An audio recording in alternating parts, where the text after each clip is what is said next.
primo buongiorno, non so se per Mirella è un buongiorno, poi leggerò una lettera o domani, adesso vediamo con questa trasmissione tanti ospiti come la mettiamo, di questo grande amico di Mirella che voi avete conosciuto, Tullio Giacomini, presidente di questa meravigliosa orchestra di 60 componenti, di ragazzi dai 14 ai 22 anni, che non è riuscito a stare a galla, a sopravvivere, perché nessuno lo ha ascoltato in tanti anni, nessuno ha capito l'importanza di avere un contributo per sorreggere questa orchestra.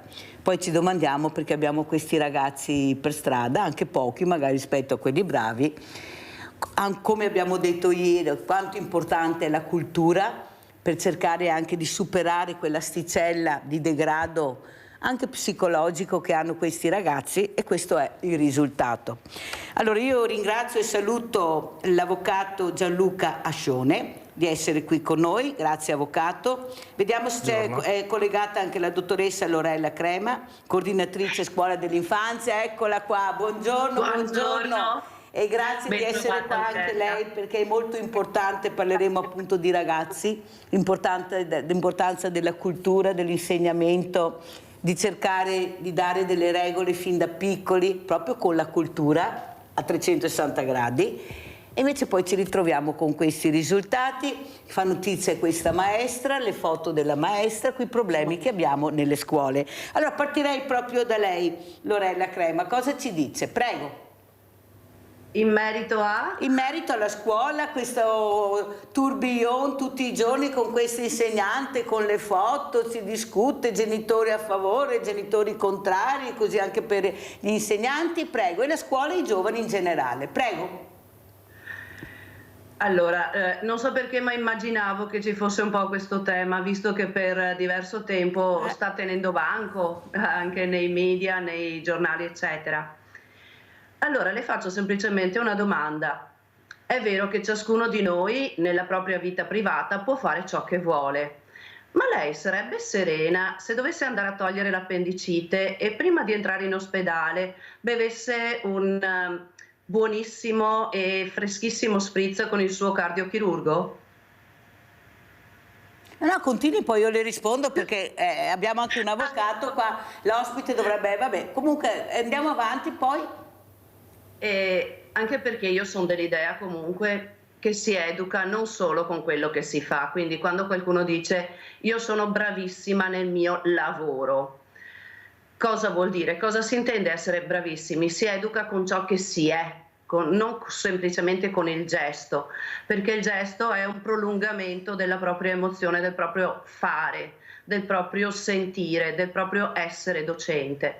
Quindi mi chiedo se possa essere coerente l'una e l'altra attività. Altra cosa che mi sono chiesta in questo periodo, io opero sia nelle scuole paritarie che nelle scuole statali.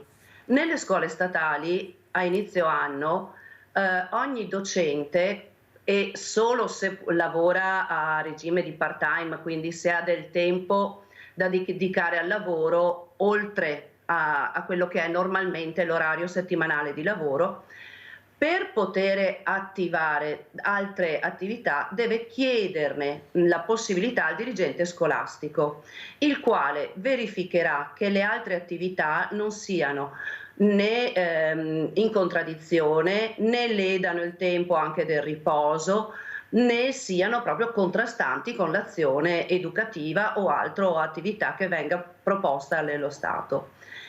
Il dirigente scolastico è libero di accettare quindi questa richiesta oppure di negarla. Altra cosa invece, visto che di moralità non possiamo parlare perché ognuno fa ciò che vuole nel tempo libero, eccetera, sicuramente. Parliamo allora di moralità fiscale. OnlyFans sono redditi dichiarati? E se non sono dichiarati, è morale in una scuola soprattutto che dovrebbe educare alla legalità? Ecco, sono tutte questioni piuttosto aperte.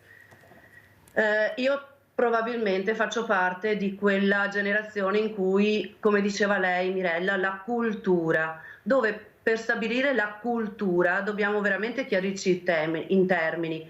Qual è la mia idea di scuola, di bambino, di priorità, di essere insegnante, non di fare l'insegnante.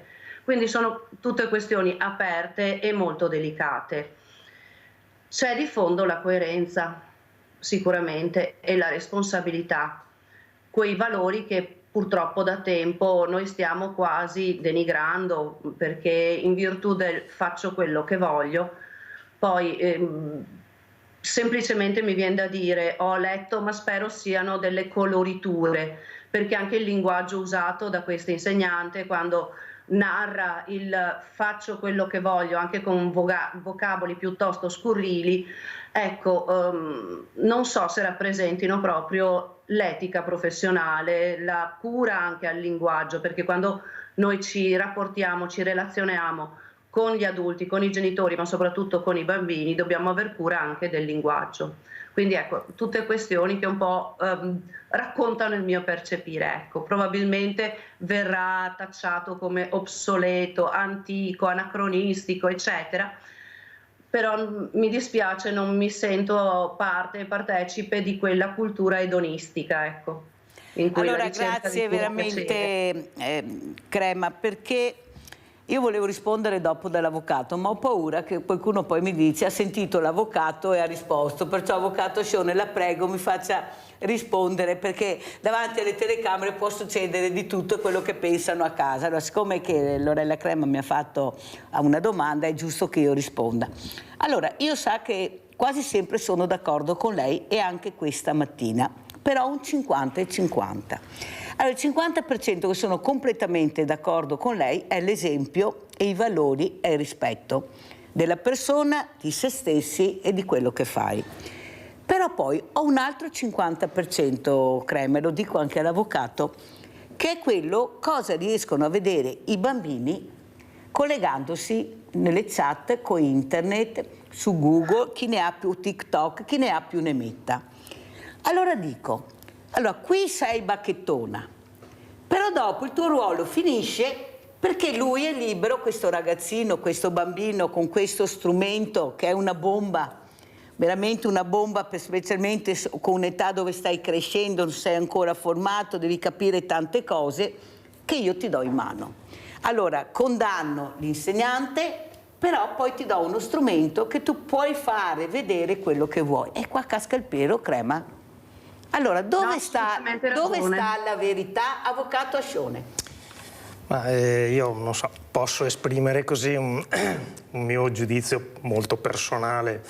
Credo che davvero la sinergia che deve crearsi tra scuola e famiglia, perché quelli sono i due fulcri per i giovani, vive un momento un po' difficile, perché spesso la famiglia tende a demandare alla scuola, però nel contempo pretende che la scuola non sia troppo invasiva nella famiglia, che sembra un po' un controsenso in termini.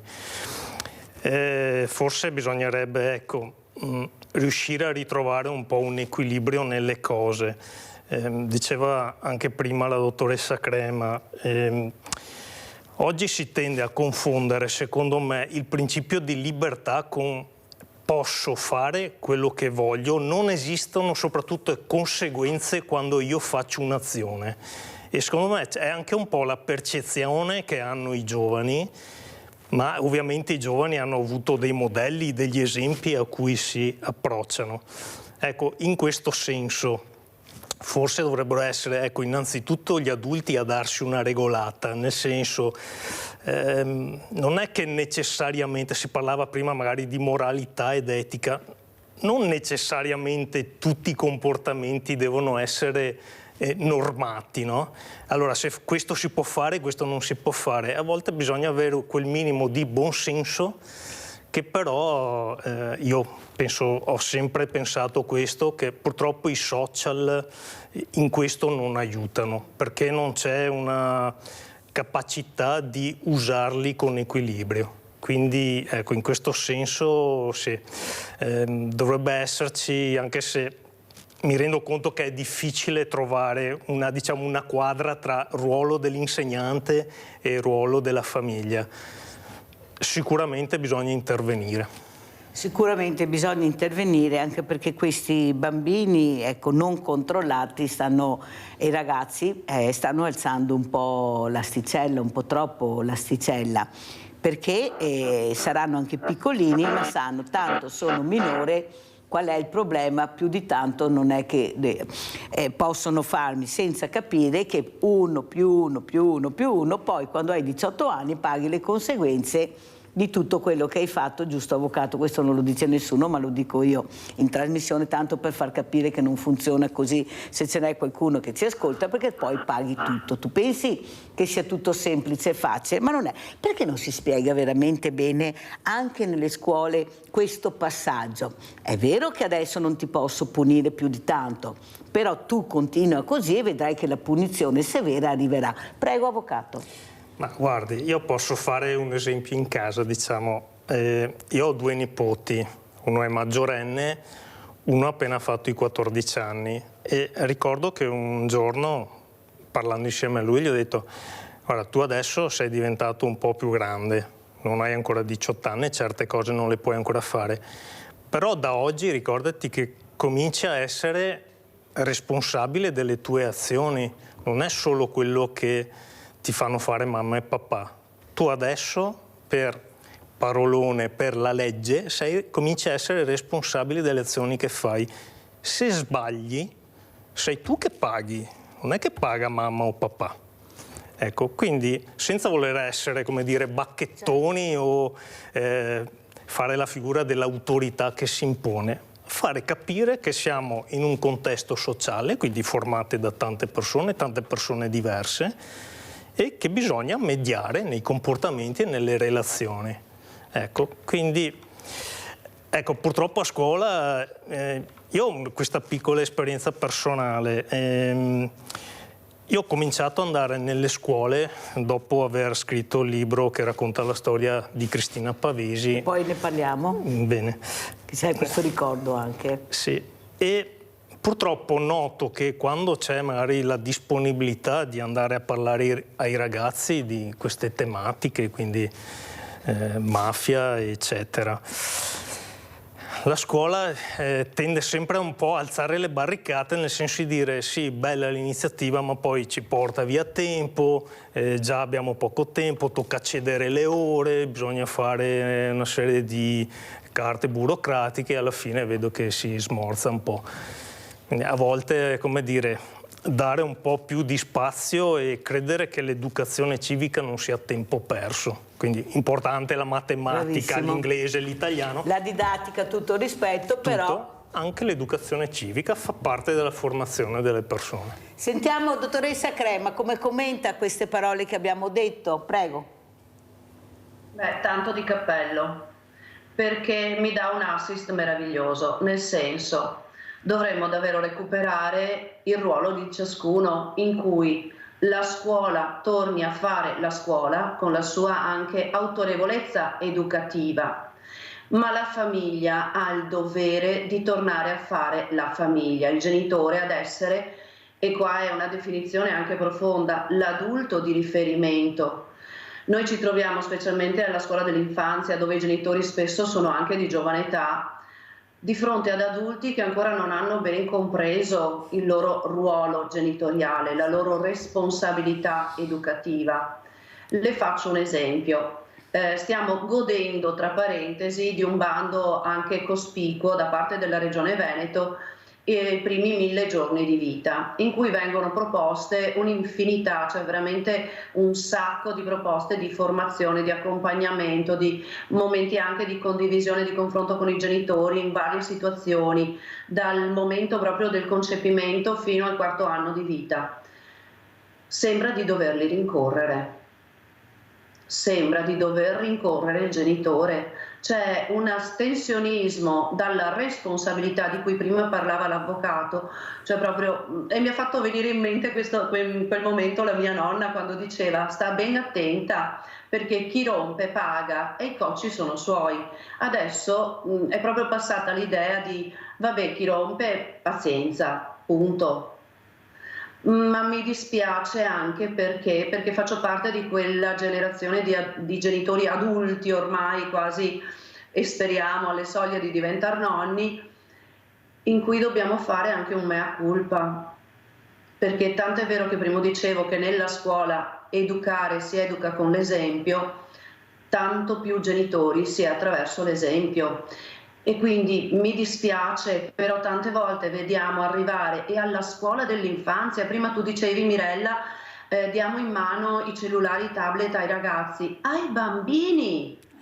Arrivano le mamme con in mano un cellulare, col bambino sul passeggino, che a sua volta ha in mano un tablet o un cellulare. Questo è sconvolgente, li stiamo alienando dalla realtà. I social hanno semplicemente normalizzato, non normato, normalizzato chi sereno non è e gli ha dato libertà di esprimersi. Perfetto, dottoressa Crema, sentiamo il nostro Rinaldo da Venezia, poi continuiamo. Vai Rinaldo. Ciao Mirella e buongiorno ai tuoi ospiti. Il discorso che fate voi è annoso, è purtroppo esiste da moltissimo tempo, però fra educatori e gli educatori gli dà colpo i genitori alle scuole. Il problema è che viviamo su un periodo del mondo che è brutto per tutti, giusto? E bisogna insegnargli ai figli, ma insegnargli. Adesso non c'è più l'era del Marco Capo, come degli altri, che mica adesso come che nasceva i fiori, gli avevo 28 anni, per dire. Adesso i fiori, è tutto disponibile, questi tablet, queste robe, non c'è più ignoranti come noi altri putei, che mi credevo che nasceva sui cavoli, le partite. E poi una roba non è, bisogna che sappia, bisogna che abbiamo il tempo di crescere, li poniamo ancora prima, anche chi impara questi fiori, sbaglia, sbagliando si impara.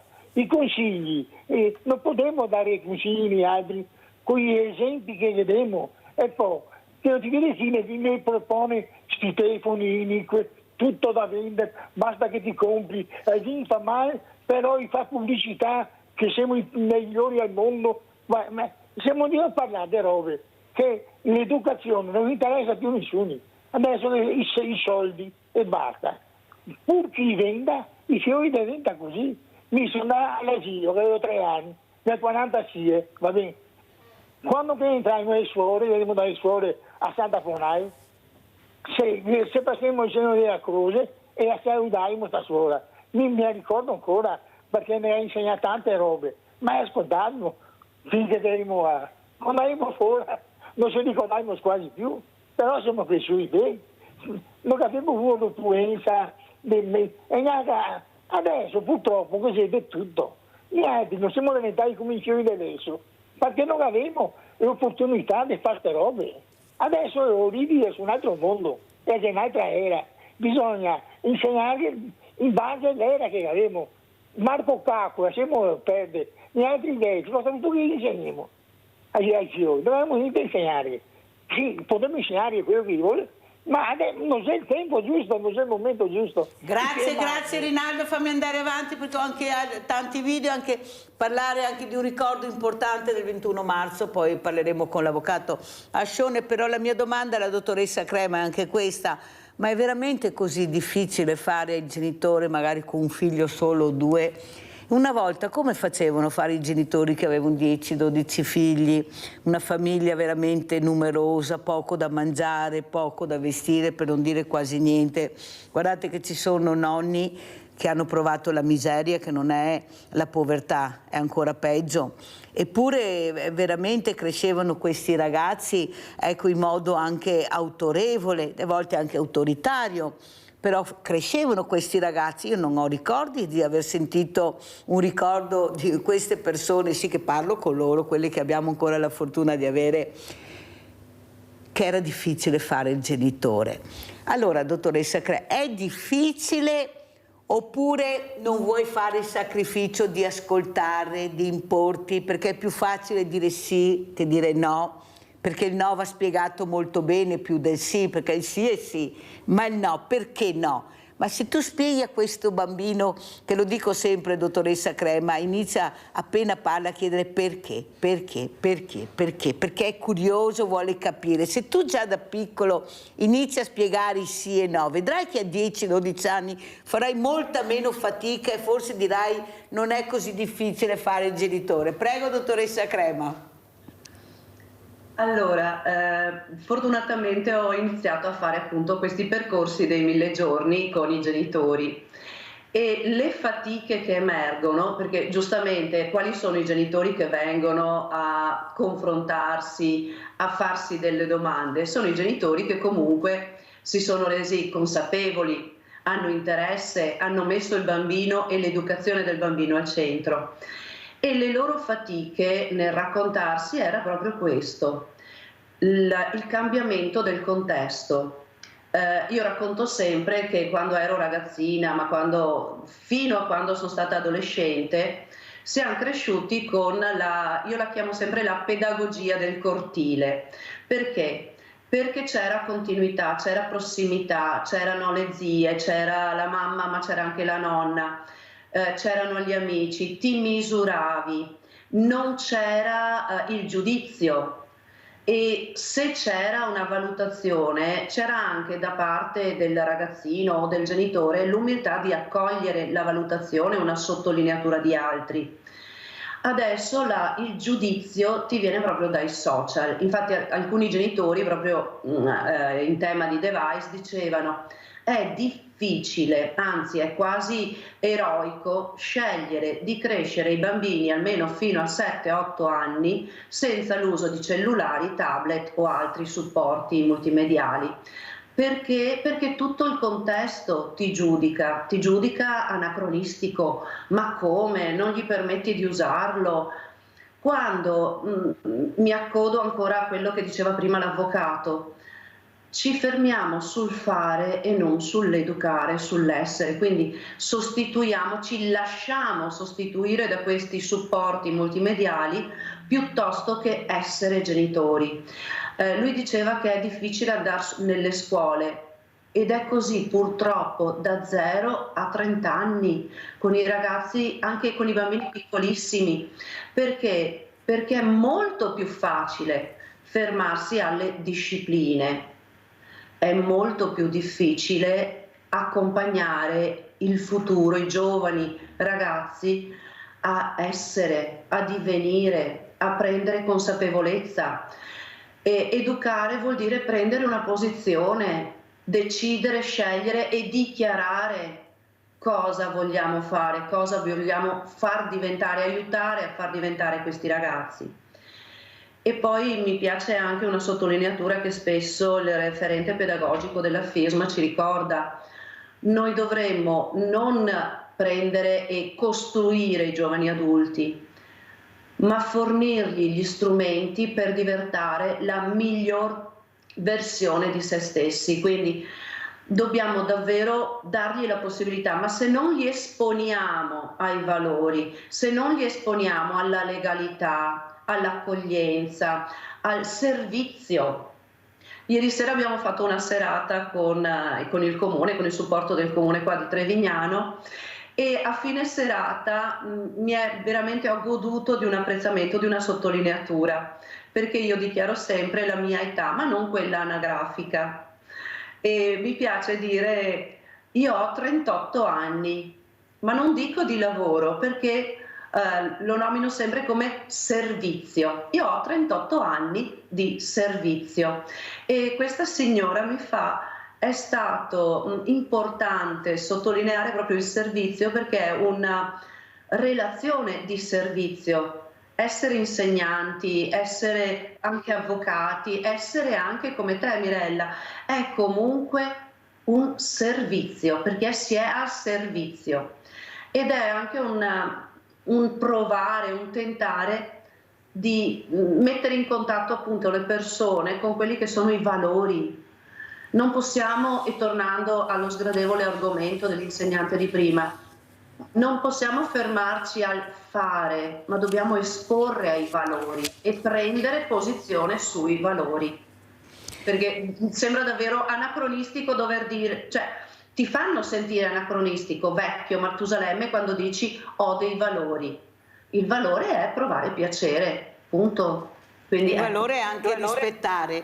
Allora, visto che abbiamo parlato anche di legalità, vediamo anche queste foto.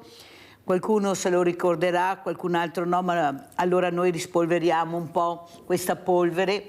Il 21 marzo, questa giornata importante per ricordare Cristina Pavesi. Allora vediamo queste foto che ha mandato, eccolo qua, questa giovane ragazza col nemico dietro l'angolo che abbiamo sempre avuto, che abbiamo in continuazione tuttora, che non sapeva di andare incontro alla morte e che quel giorno sarebbe morta. Allora, per ricordare Cristina Pavesi, questa bellissima ragazza solare, sorridente, con una vita davanti, ecco, cosa diciamo questa mattina, Avvocato Ascione, perché questo importante ricordo? Sì, innanzitutto mi permetta una piccola apertura e chiusura rapida di parentesi.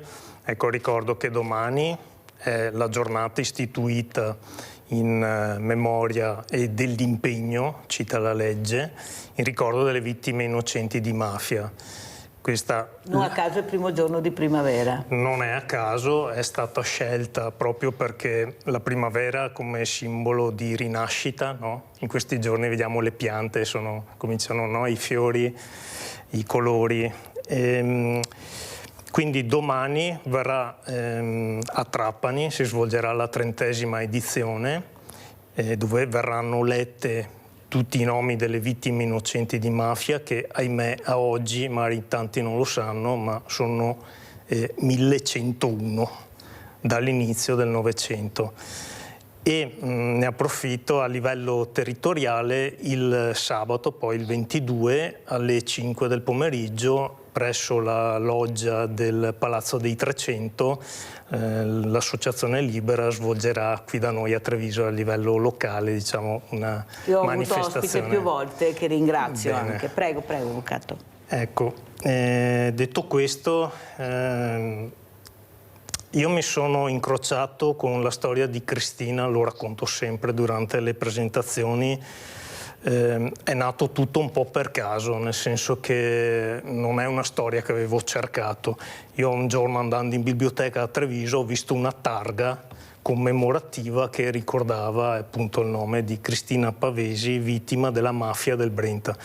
Ho fatto così, come facciamo tutti oggi, andiamo su un motore di ricerca per avere un'informazione rapida, e c'era un po' la sua storia, ma veramente tratteggiata con pochi articoli, e lì sinceramente mi ha anche colpito il fatto che la biblioteca è frequentata nella quasi completezza da studenti universitari, quindi persone, ragazzi che hanno l'età che aveva Cristina. Cristina purtroppo è morta quando aveva 22 anni, era anche lei una studentessa universitaria. Nel fiore della gioventù. Nel fiore della gioventù. E mi faceva un po' impressione vedere questi ragazzi che scorrevano accanto alla targa senza neanche notarla quasi. E lì però, secondo me, ci riallacciamo forse anche un po' al discorso di prima, secondo me non è in realtà per disinteresse, è perché ovviamente un giovane vive il presente e si proietta nel futuro, è la natura della gioventù, ma sono convinto che se tu quella storia gliela racconti, gli dice: ma lo sai cosa è successo a un ragazzo come te? Quindi per questo è importante fare opera di memoria, e io ho cercato di dare il mio contributo ricostruendo un po' la storia di Cristina, e nel ricostruire la storia di Cristina purtroppo bisogna anche ricostruire la storia di un fenomeno che ha riguardato il Veneto e che sotto altre forme oggi ancora riguarda il Veneto. Nel Veneto sono attive mafie. Una volta è stata quella del Brenta, oggi è stata sostituita per lo più da mafie straniere, ma è un fenomeno che ancora oggi sussiste. E se lo dice l'Avvocato Ascione, è giusto crederci, e noi lo diciamo anche con diversi ospiti che si interessano anche a questo, specialmente per quanto riguarda anche i rifiuti. Ce ne sarebbe da dire tantissimo, però qualcuno continua a mettere la polvere sotto il tappeto, caro Avvocato Ascione, perché il tema è troppo delicato, e quando si tratta di troppo delicato si chiude, arriva il muro. Allora andiamo a vedere invece noi questo ricordo proprio di Cristina Pavesi. Andiamo a vedere e sentire. Noi vedevamo la mafia come una cosa molto lontana, non ci apparteneva, non era dei nostri territori. C'era e come la mafia anche nel 1990 e c'era anche in Veneto. Lo si capì drammaticamente la sera del 13 dicembre sul treno Bologna-Venezia all'altezza di Barbariga di Vigonza, quando un ordigno posizionato dai criminali della Mala del Brenta investì il convoglio, uccidendo sul colpo la trevigiana Cristina Pavesi. Stando ai piani della Mala, quella bomba doveva spezzare un vagone blindato, spezzò invece la vita della 22enne, alla quale il comune di Treviso ha dedicato una sala lettura della biblioteca Zanzotto. Commossa la zia di Cristina, Michela, che porta avanti il ricordo della nipote rivolgendosi soprattutto ai giovani. Cristina non era lì nel posto sbagliato, nel momento sbagliato, era sbagliato qualcun altro. Quindi anche adesso, anche se sono cambiati i momenti, non è più quel momento, le mafie sono diverse, ma non sai mai cosa ti può capitare. Nella targa si parla di mafia del Brenta e non di Mala, anche le parole hanno un loro peso, oggi più che mai. Soprattutto in questi momenti di crisi economica e sociale che si sente in modo molto stringente la necessità di presidiare i nostri territori. Presidiare vuol dire sempre essere allerta nei confronti di quelli che non sono solo ormai rischi di infiltrazione, ma vera e propria presenza e radicamento della criminalità organizzata nel Veneto e nei nostri comuni. Accanto a Cristina sono state ricordate tutte le vittime di mafia, 1031, un elenco lunghissimo letto virtualmente dagli studenti e dai rappresentanti delle istituzioni trevigiane. Bisogna essere cittadini consapevoli e stare veramente con gli occhi aperti. Allora, questa zia che combatte, avete visto, era un servizio del 2021, avete visto le mascherine, per rispettare il valore della vita e il ricordo di questa persona che non c'è più, di questo corpo che non c'entrava niente, non era lei che era nel posto sbagliato nel momento sbagliato, c'era qualcun altro, dice questa zia, di sbagliato. Però la mia domanda, avvocato, è questa: rispetto al 2021, di questi morti, di questa legalità che non vediamo ancora, cosa dice? Com'è la situazione? Perché qui abbiamo sentito le cifre, ma sono aumentate le cifre dal 2021 per i morti di mafia. Prego. 1101 nel frattempo. Ecco, per onore di cronaca magari ricordiamo anche le altre 3 vittime venete. C'è il padovano Matteo Toffanin, anche lui giovanissimo, aveva 23 anni, purtroppo ucciso barbaramente per uno scambio di persona.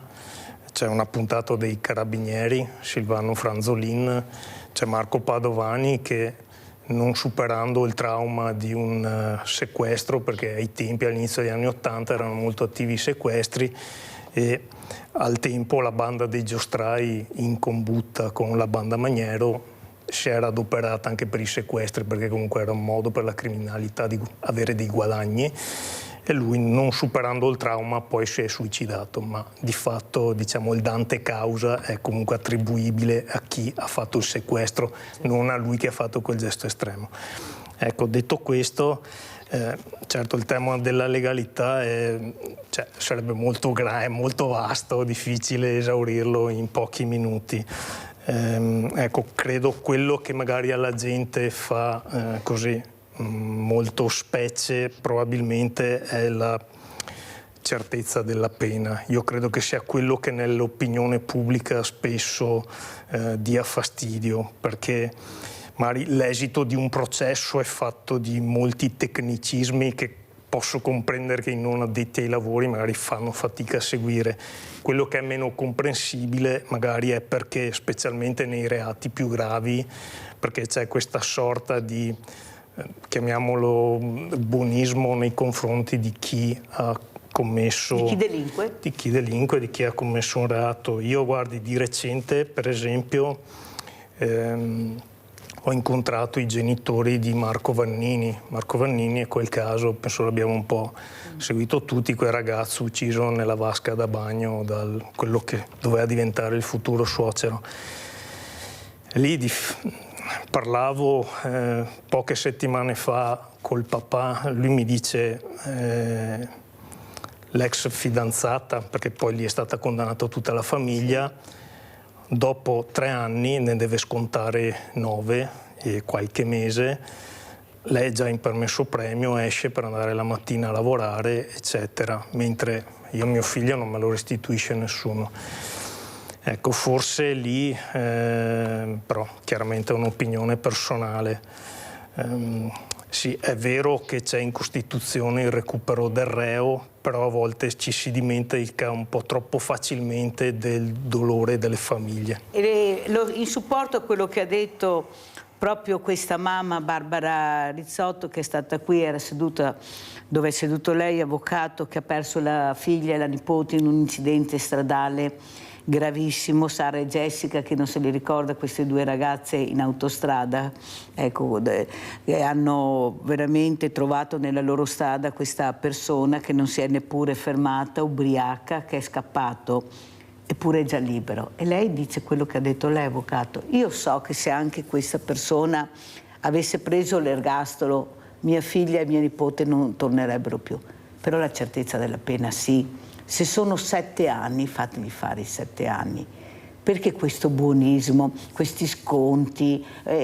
Io non li capisco. E noi, il nostro dolore è quello che dice lei. Ma perché non si arriva alla certezza della pena? Perché anche questo sconvolge le menti. Queste persone non torneranno più ai loro cari, non li vedranno più. Questa mamma dice: io non riesco ancora adesso ad ascoltare i video con la voce di mio figlio. È un dolore talmente grande. Io non dico niente, non voglio la certezza della pena. 7 anni, fateglieli fare tutti 7. Prego, avvocato. Beh, c'è poco da dire, nel senso che la pena è legata all'applicazione della legge, e la legge la fa il Parlamento, è una scelta politica, poi si può essere d'accordo o non si può essere d'accordo. Sa perché gliel'ho detto, che ha fatto bene a spiegare, perché se la prendono quei giudici, ma i giudici applicano le leggi che vengono fatte in Parlamento, ecco, sì. E allora c'è il giudice, prego. Sì, no, dicevamo all'inizio, magari un po' di educazione civica serve a volte anche a comprendere, no, certi meccanismi che dovrebbero essere un po', insomma, alla portata di tutti.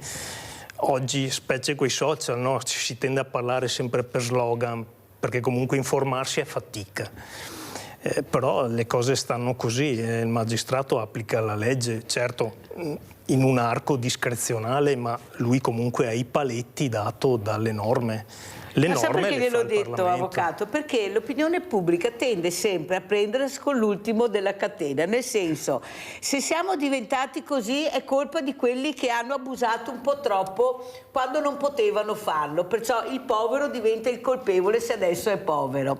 Il politico non si prende mai in considerazione, che è quello che fa le leggi, che poi il giudice applica. Con chi? Col giudice che applica la legge, ma lui applica giustamente anche con questi problemi tecnici che noi non comprenderemo mai, però a casa dico, ecco, hai visto il giudice ha applicato la legge, però non se la prende mai col politico che ha firmato quella legge, o i politici o i partiti che hanno fatto sì di questo. Leone da Tre Baseleghe, vai Leone. Ciao mille ragazzi, saluti i tuoi ospiti. Buongiorno. Allora, il problema che non stanno in carcere è perché non abbiamo carceri. E allora li lasciano liberi perché hanno bisogno di posti nelle carceri. Ma il problema è che non ci sono i soldi per fare le carceri. Ma se tu hai un palazzo del Quirinale che ti costa 4 volte quello che costa Buckingham Palace a Londra, è uno degli sperperi di questo paese, è logico che dopo non hai i soldi per fare le cose che sono necessarie. Un'altra cosa, la riforma della giustizia, ogni volta che si vuole riformare la giustizia è il putiferio. Questo non va bene, quell'altro non va bene. Allora, l'altro giorno, nell'almanacco del Veneto, è saltato fuori che un doge Contarini, nel 1200, ha fatto una legge che uno non poteva stare in carcere per più di 30 giorni senza il processo.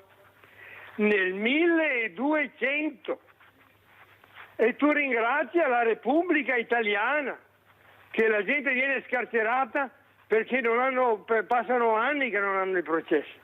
Ciao Mirella, grazie. Abbiamo sentito le riflessioni di Leone, ma adesso dobbiamo andare assolutamente in pubblicità.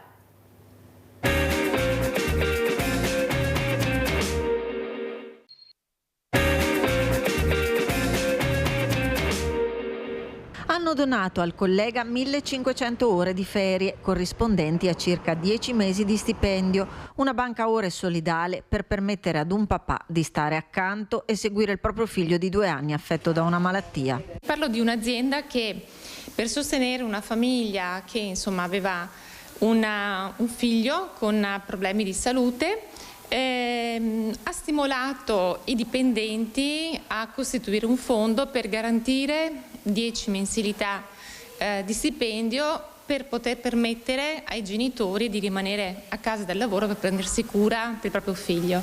È il gesto di rara e preziosa solidarietà compiuto dai dipendenti di un'azienda di Sandrigo che per questo riceverà il premio Azienda Gentile. Credo che questo sia un esempio straordinario, non solo di gentilezza, ma di grande sensibilità, di grande umanità, che può diventare un esempio virtuoso. È solo uno degli esempi della gentilezza, valore condiviso da una rete di 45 comuni della provincia vicentina che aderiscono al secondo Festival della Gentilezza che si svolgerà il 12 aprile a Villa Cordellina Lombardi a Montecchio Maggiore. Tante le iniziative messe in campo con un unico filo conduttore, il ruolo svolto dalla gentilezza in tema di salute, benessere personale e stile di vita, a partire da un convegno in mattinata. Dobbiamo disintossicarci da quella che è la rabbia che purtroppo pervade le nostre giornate e come un'onda gentile contrastare proprio questo senso di malessere che abbiamo. Per cui un convegno importante con relatori veramente di pregio per comunicare a tutti gli intervenuti quanto essere gentili sia importante. 45 i comuni che porteranno le loro buone pratiche di gentilezza da Altavilla a Cassola, da Creazzo a Pove del Grappa, da Marostica a Caldogno. Abbiamo creato in sintonia con le bibliotecarie questo angolo proprio dedicato alla gentilezza, con libri di gentilezza. La maggior parte dei libri sono libri per bambini e devo dire che l'allestimento è anche molto attrattivo perché è ovviamente nei colori del lilla, con dei fiocchi lilla, proprio in modo che attiri proprio l'attenzione dei bambini. E proprio Caldogno ha allestito la scalinata del municipio, una frase perché la gentilezza ci segua ad ogni passo e sciolga il ghiaccio dell'indifferenza. A proposito delle gentilezze, vorrei chiedere e dire alla dottoressa Crema quel fatto che mi è capitato e devo ringraziare questi insegnanti come la dottoressa Crema. Venendo a lavoro una mattina, davanti alle strisce pedonali, è passato un papà di tutta fretta, il bambino piccolino dietro 6 anni. Io mi sono fermata e questo bambino ha alzato la mano e mi ha ringraziato. Cioè il papà via dritto e il bambino piccolo, piccolo, questo scricciolo, si è girato e mi ha ringraziato con la manina, mi ha detto grazie. Allora io ho detto, guarda che sfortuna questo bambino di avere sto genitore e guarda che fortuna, ecco il 50-50, questo bambino avere quegli insegnanti, perché qualcuno gliel'avrà pure insegnato, può essere stata anche la mamma, ma la prima cosa, siccome eravamo vicino anche a una scuola, ho detto per me è stata l'insegnante, questo bambino ha un'insegnante meravigliosa. Cosa dice? Ecco, dottoressa Crema, proprio in merito alla gentilezza, se tu sei gentile il bambino lo capisce, lo vede, lo sente, certo che devi accompagnarlo in questo percorso, ma lui è sensibile a questo festival della gentilezza che dovremmo farlo tutti assieme. Prego, dottoressa Crema. Come iniziativa è meravigliosa, perché promuovere la gentilezza è proprio promuovere l'amore, promuovere l'accoglienza, promuovere l'essere umano, perché davvero noi stiamo bene quando proviamo questo piacere profondo di stare con l'altro. E per fortuna io faccio uno di quei mestieri meravigliosi in cui lo possiamo e abbiamo il dovere di promuovere la gentilezza, quindi anche tutti quelli che sono i gesti di cura di fondo sono gesti di gentilezza, l'accogliere al mattino un bambino con un saluto, con un sorriso, anche le mamme, perché tante volte vediamo queste mamme di corsa stanche piuttosto che i papà appena passata la loro festa. Accoglierli proprio con un sorriso, con un gesto di gentilezza, perché far sperimentare all'altro la gentilezza vuol dire coinvolgerlo, vuol dire contagiarlo. Come hai detto tu, Mirella, questo bambino sicuramente ha visto questo gesto di ringraziamento e non è per fortuna da altri tempi, ma ancora spesso quando si entra nelle aule delle scuole dell'infanzia c'è proprio il cartellone in cui i bambini a inizio anno collaborano e costruiscono proprio l'albero o le mani, eccetera, della gentilezza, dove elencano possibili gesti di gentilezza da fare durante la giornata nella vita quotidiana, il chiedere per piacere, grazie, lo scusarsi, dire scusa, l'accogliere la propria umanità e dire ho sbagliato, mi dispiace. Anche in tema di legalità per allacciarmi, quante volte ci sono proprio le persone che commettono anche qualcosa di inconsulto, lo riconoscono ma non hanno questa umiltà nell'ammettere ho sbagliato, mi dispiace, chiedo scusa. È la gentilezza non semplicemente nei confronti degli altri, ma a volte anche proprio la cura verso se stessi, prendersi cura anche attraverso questi gesti. E quello che si prende cura è anche l'avvocato Ascioni in questo ricordo di questa ragazza che rappresenta tante persone, tanti ragazzi, tanti giovani uomini, tante vittime. Andiamo a vedere anche a Ca' Foscari questo ricordo di Cristina Pavesi.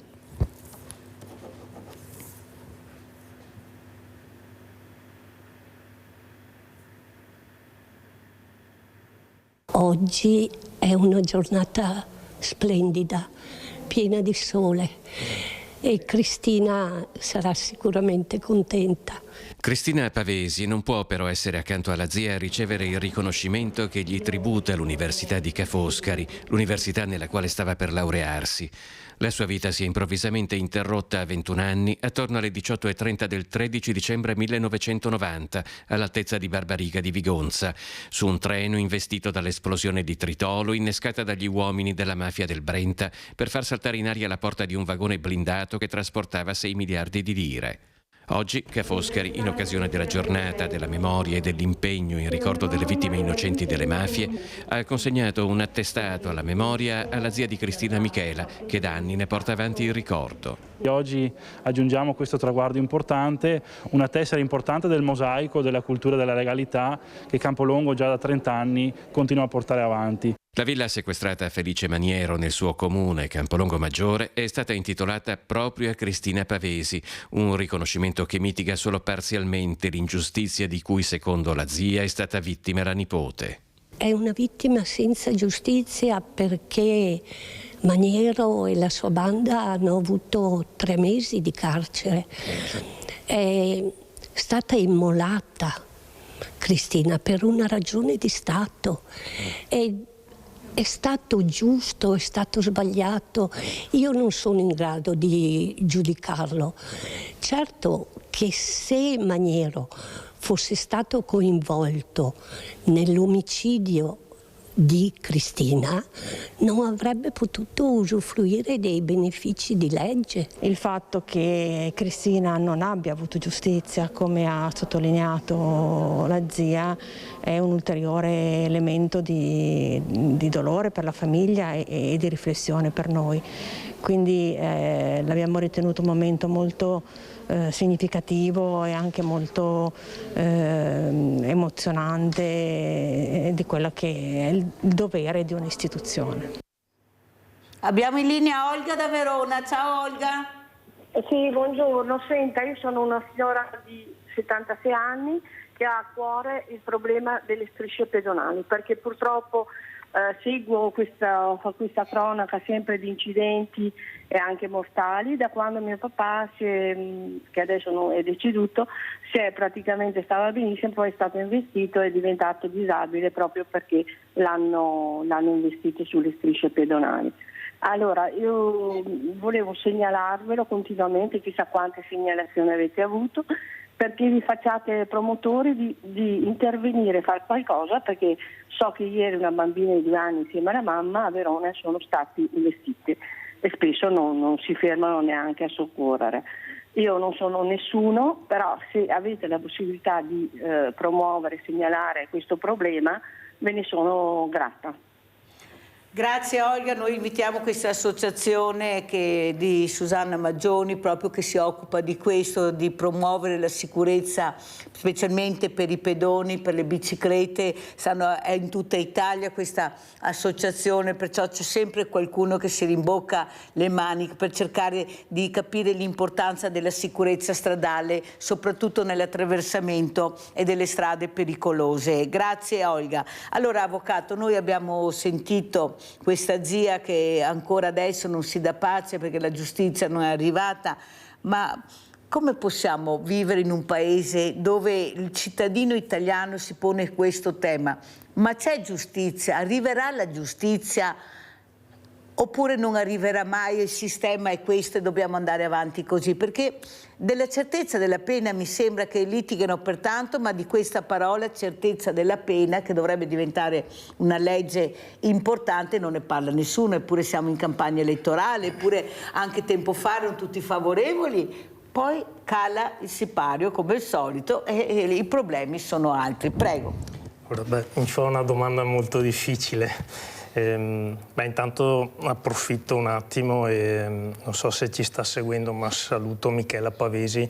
Lei ha ampiamente collaborato alla stesura del libro e continuiamo. La salutiamo allora, Michela. Esatto. L'ho frequentata e continuiamo a sentirci. Ecco, anche lì per inciso, diciamo da un punto di vista strettamente giurisprudenziale, nel caso della morte di Cristina, lei diciamo non ha avuto giustizia in quanto il suo capo di imputazione è stato stralciato perché era subentrata la prescrizione, che è un'altra brutta fattispecie giuridica che ciclicamente viene rivista e modificata, e anche lì è difficile per il cittadino comune comprendere e dire ma se uno in qualche modo anche accidentalmente ha provocato una morte, ma perché deve godere del vantaggio di voglio dire, mentre l'omicidio volontario è imprescrittibile, quindi tu anche a distanza di 30 anni per dire puoi essere giudicato, per l'omicidio colposo, quindi come era nel caso di Cristina, ha un tempo di prescrizione anche piuttosto breve. Sulla certezza della pena tocca un po', come dire, ripetersi. Purtroppo c'è anche un problema, mi accorgo, di gestione di grossi volumi da parte dei tribunali. Ci vorrebbe forse per stare dietro un tribunale in ogni comune, mi verrebbe Eppure da dire. a Bassano stanno litigando tra politici, amministratori, tribunale sì, tribunale no. Capisci che la gente a casa fa anche fatica a capire, perché se gli addetti ai lavori non sono d'accordo neanche loro per il tribunale, se farlo partire o non farlo partire, un tribunale nuovo, nuovissimo, e come dice lei, a casa non siamo competenti in materia per capire se servono, ma gli addetti ai lavori si iniziano a litigare, qua si litiga su tutto, su cose importanti, e allora anche si fa fatica a capire cosa serve e cosa non serve anche per la legalità. Prego, avvocato. Certo, diciamo che diventa poi purtroppo anche un discorso di gestione di risorse, allora, e di scelte. Vogliamo fare un tribunale in più con tutto il personale che ci va dentro o preferisco investire in un'altra cosa? Si torna un po' come dire un gatto che si morde la coda, sono gli indirizzi e le scelte politiche che poi vanno a ricadere nella pratica e quindi a ricadere sui cittadini. Quella è la verità, però visto che hanno messo in piedi questo tribunale nuovissimo, qualcuno ma i soldi allora che abbiamo speso per metterlo a norme in sicurezza per fare questo tribunale, allora siamo sempre là, è 50-50 come dice Mirella, da una parte la puoi vedere in una maniera, però poi c'è l'altro 50 che la vedi in un'altra maniera. Allora abbiamo sentito e ringraziamo l'avvocato Gianluca Ascione, adesso andiamo a vedere, prima di concludere questa giornata dell'infanzia, andiamo a Trieste, giornata dell'infanzia 2025. Sabato 11 gennaio è in programma la giornata dell'infanzia, l'attività organizzata dal Comune di Trieste che permette alle famiglie di poter conoscere da vicino le strutture educative e le offerte didattiche dei servizi 0-6 anni, nidi di infanzia comunali e privati convenzionati, spazi gioco, sezioni primavera e scuole dell'infanzia comunali paritarie. Anche quest'anno l'evento si svolge interamente online sui canali istituzionali del Comune di Trieste, quali la pagina Facebook e il canale YouTube, che già da oggi sono attive, con le informazioni di base che rimandano l'appuntamento. Nel corso della diretta si potranno conoscere molti dettagli utili alle famiglie. Verranno appunto illustrate le scuole, le strutture, il funzionamento, il servizio mensa, le iscrizioni, in modo tale da dare alle famiglie un panorama il più ampio, il più completo possibile per poi decidere l'iscrizione dei bambini. Quest'anno coincideranno gli Open Day dei ricreatori con quello dei nidi d'infanzia e delle scuole dell'infanzia e noi guardiamo a tutto questo mondo con grande attenzione, perché riteniamo che sia un patrimonio, come dicevo, della città, che ci consente di accompagnare bambini e ragazzi verso i gradi superiori di istruzione, ma anche di gettare i presupposti per una crescita individuale, quindi collettiva, e un concetto di cittadinanza maturo e consapevole. Credo che di questo ci sia grande bisogno. A seguire, tra lunedì 13 e venerdì 17 gennaio si svolgeranno gli Open Day, con un calendario di incontri e la possibilità di visitare di persona le strutture educative comunali. La novità di questa edizione è la partecipazione di tutti i servizi, compresi i ricreatori. Per il calendario è possibile rivolgersi alle strutture o ai siti istituzionali www.triesteducazione.it e www.comune.trieste.it. Infine, da lunedì 13 e lunedì 3 febbraio, le iscrizioni ai servizi educativi 0-6 anni per l'anno 2025-2026 saranno aperte esclusivamente online attraverso il portale iscrizioni dalla homepage del sito www.triesteducazione.it. Dottoressa Crema, queste giornate importanti, giornata dell'infanzia, però tra il dire e il fare c'è di mezzo il mare. Io lo dico tutte le mattine, saranno anche stanchi a casa di sentirlo, ma io lo dico lo stesso perché è molto importante. Io non devo essere fortunato come bambino ad avere quella scuola, quell'insegnante. Io devo avere quello che mi spetta di diritto, che è l'ascolto, essere accompagnato in un percorso anche difficile di crescita. Questo devo avere. Prego, dottoressa Crema. Cosa dire, Mirella? Hai ragione su tutta la linea, nel senso, ogni bambino ha diritto al meglio che può avere, però la società è fatta di persone e così tutte le istituzioni, ci sono delle linee guida sul funzionamento dei vari servizi, ci sono dei protocolli, però dietro a queste procedure, dietro a questi protocolli ci sono persone. Ci sono persone che vivono la loro professione con passione, con dedizione, con responsabilità. Ci sono persone che vivono la loro professione come mestiere. Ecco, come dicevi tu prima, quindi non possiamo dare la responsabilità a nessuno. Sì, possiamo darla sempre a chi c'è all'apice di queste piramidi, però là vuol dire prendere posizione e dichiarare quando una cosa funziona, quando una cosa non funziona e trovare soluzioni. Invece noi tante volte ci fermiamo semplicemente sul beh, ma possiamo scegliere, però non è neanche corretto, non è giusto, non è rispettoso per i bambini nello scegliere tra il meno peggio. Dovremmo poter scegliere secondo le nostre attitudini, secondo ciò che risponde meglio a noi stessi, non semplicemente al meno peggio. Dobbiamo davvero aspirare alla qualità come target, ma questo nei servizi per l'infanzia, nei servizi alla cittadinanza, nei comuni, nelle province, nelle regioni. Vuol dire prendere davvero consapevolezza, prendere posizione e dichiarare con onestà ciò che funziona e ciò che no.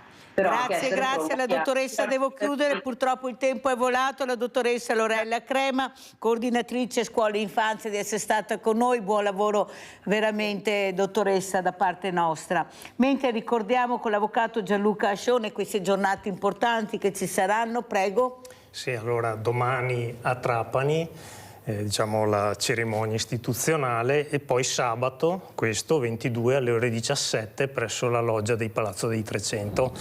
venite perché sono situazioni importanti e noi come società civile diamo un segnale anche in questo. Lo so che è più comodo stare a casa o andarsi a bere lo spritz, però abbiamo il dovere morale nei confronti di persone che erano persone oneste, che erano semplici giovani che studiavano come Cristina e purtroppo hanno pagato con la vita. Non possiamo fare un affronto dimenticandole e facendole diventare solo un numero. Ecco perché la presenza è molto importante, la presenza fa sì che ci siano dei numeri che ricordano, e il ricordo è dovuto a queste persone che non per volontà loro, ma non c'entravano niente, non ci sono più. Grazie anche all'avvocato Gianluca Ascione. Pubblicità.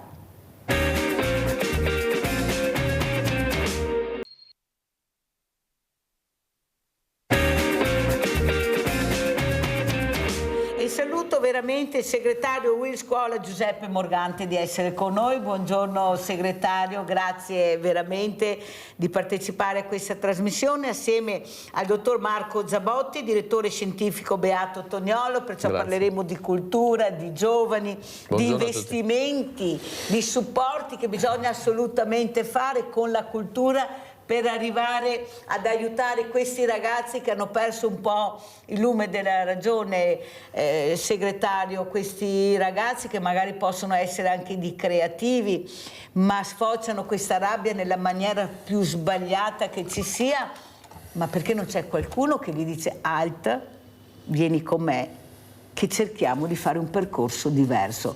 Ma perché, dottor Morgante? Eppure abbiamo una scuola che parla molto di didattica, ma parla molto poco di educazione civica, ma parla molto poco, ieri avevo un professore, un ricercatore di geografia, ad esempio, lui diceva parla molto poco di rispetto, parla molto poco di musica, di sport. Allora esiste solo la didattica oppure anche questi ragazzi hanno bisogno di una scuola che cambia, una scuola più adatta ai loro tempi? La tecnologia vola, loro lo sanno, sono bravissimi, però abbiamo ancora una scuola, attenzione, la maestra che abbiamo parlato questa mattina per delle foto è stata veramente inchiodata come la peggiore delle maestre, qualcuno dice sbagliato, qualcuno dice giusto. Il problema è che condanniamo la maestra, questi genitori, per le foto, poi il genitore dà a questo bambino il cellulare e con questo cellulare lui naviga e può arrivare dappertutto, anche con il porno, se non lo sapete. Allora, segretario, come fare? Prego. Posso dirle, io credo che dato il contesto e dato le risorse che spende lo Stato in primis, perché la maggior parte delle risorse destinate alla scuola vengono dallo Stato direttamente, il servizio che viene erogato è di assoluta qualità se noi facciamo un rapporto qualità-prezzo, perché non è vero che non si studia e non si pratica educazione civica nella scuola. Chiaramente le risorse, che sono sempre meno di quello che servirebbero, costringono ad intervenire in modo parziale su alcune questioni, però l'educazione civica è uno dei progetti nuovi e che più di altri sta prendendo piede nella scuola. L'attenzione ai giovani.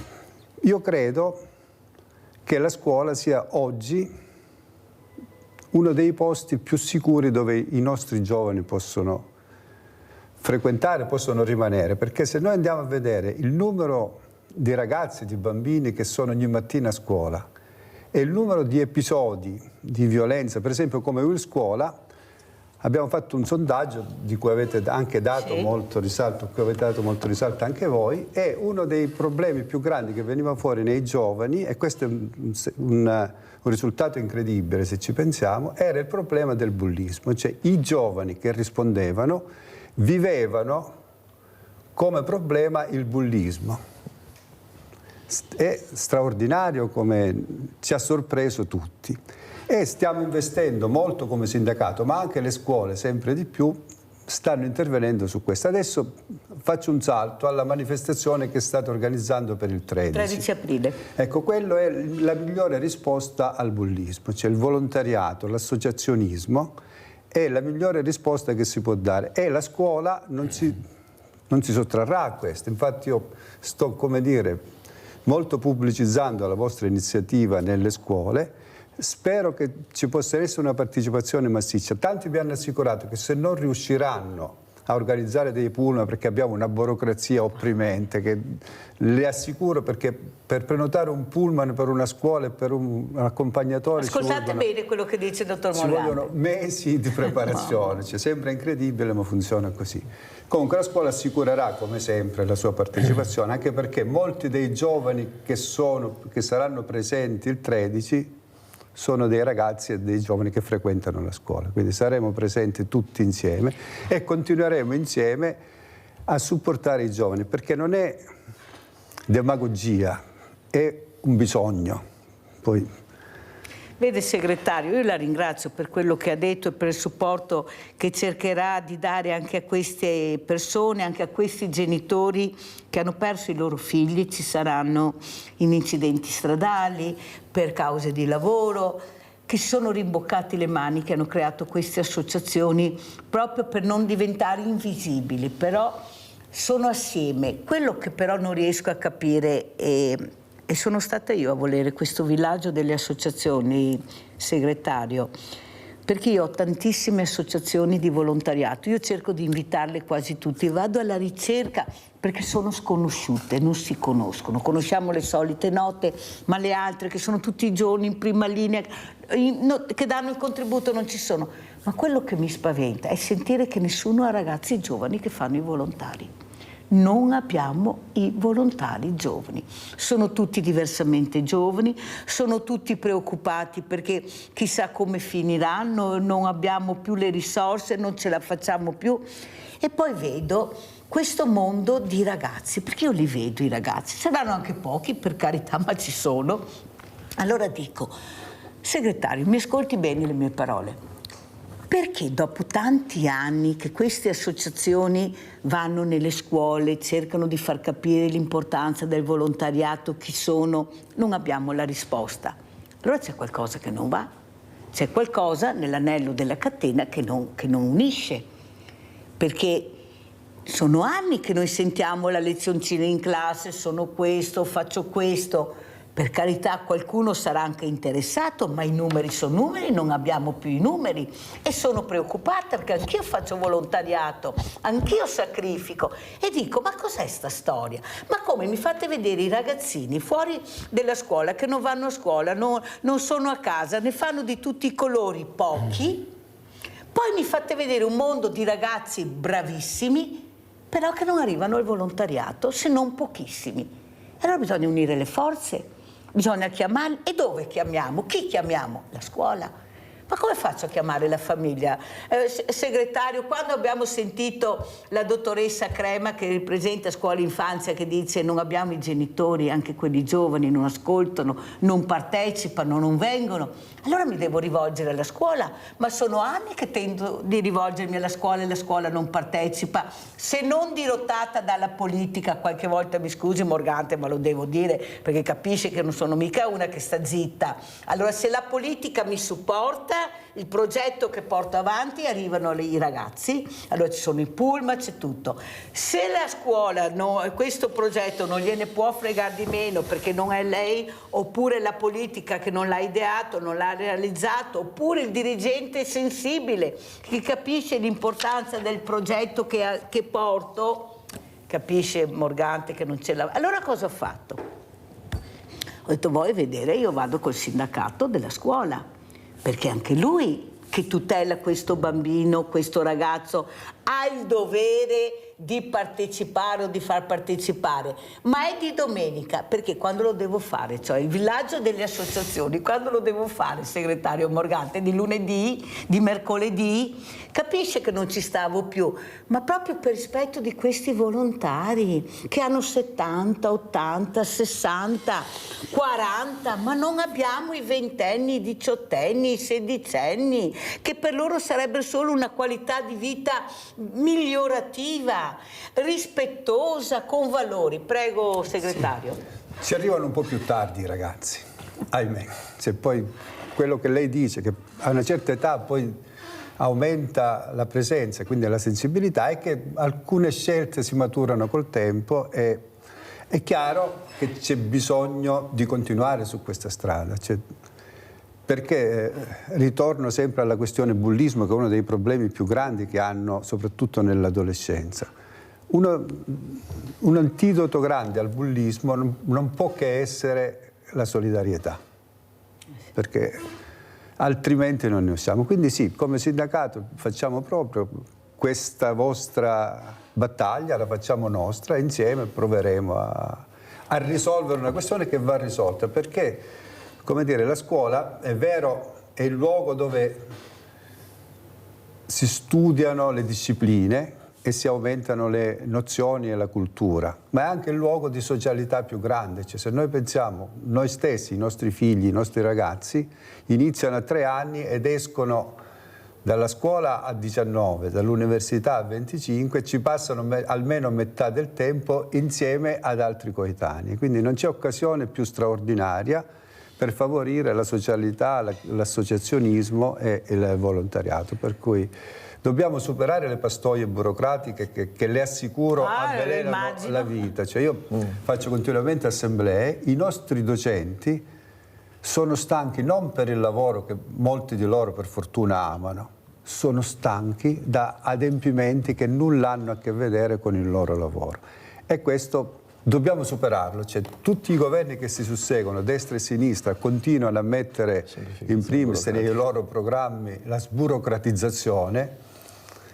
Passa il governo e ci troviamo più burocrazia. Ecco, questa è una battaglia che dobbiamo fare tutti insieme. Allora, segretario, sa perché ho deciso anche di fare questo? Perché qualche volta riesco a ospitare i ragazzi al sabato, specialmente di vari istituti scolastici, perché voglio ascoltare anche loro, perché sempre sì, dirigenti, ma io voglio ascoltare loro cosa.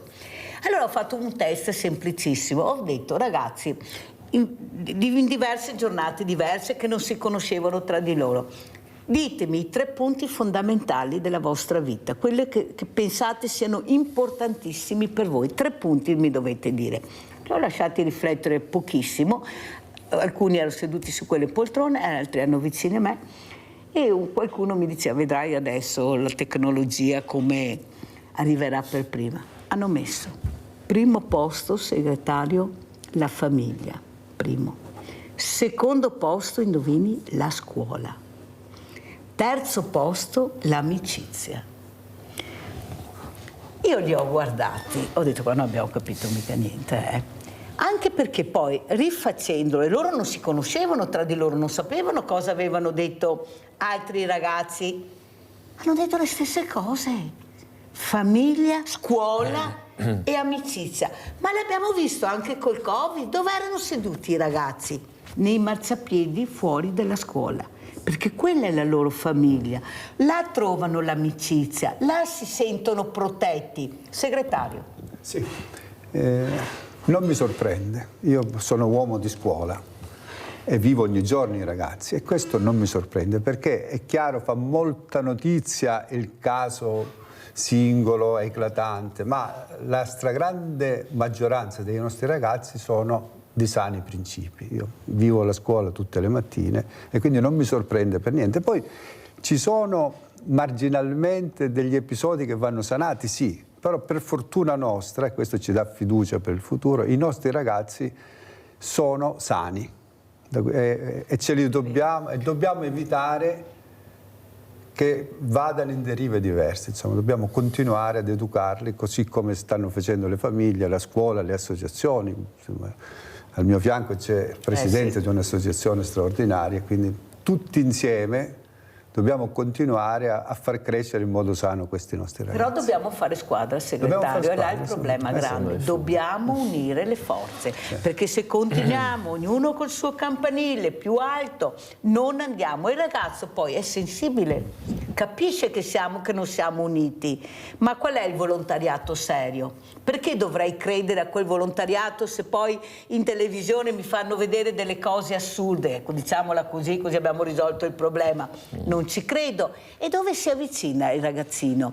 Si avvicina all'ambiente, si avvicina all'animale, perché si fida. Ecco, quello è un tema che loro hanno molto a cuore, si fidano, partecipano. Guardate quando ci sono le giornate ecologiche, chi vedete? Loro, i bambini, i ragazzi. Quando c'è da manifestare per l'ambiente, chi è che manifesta? I cinquantenni?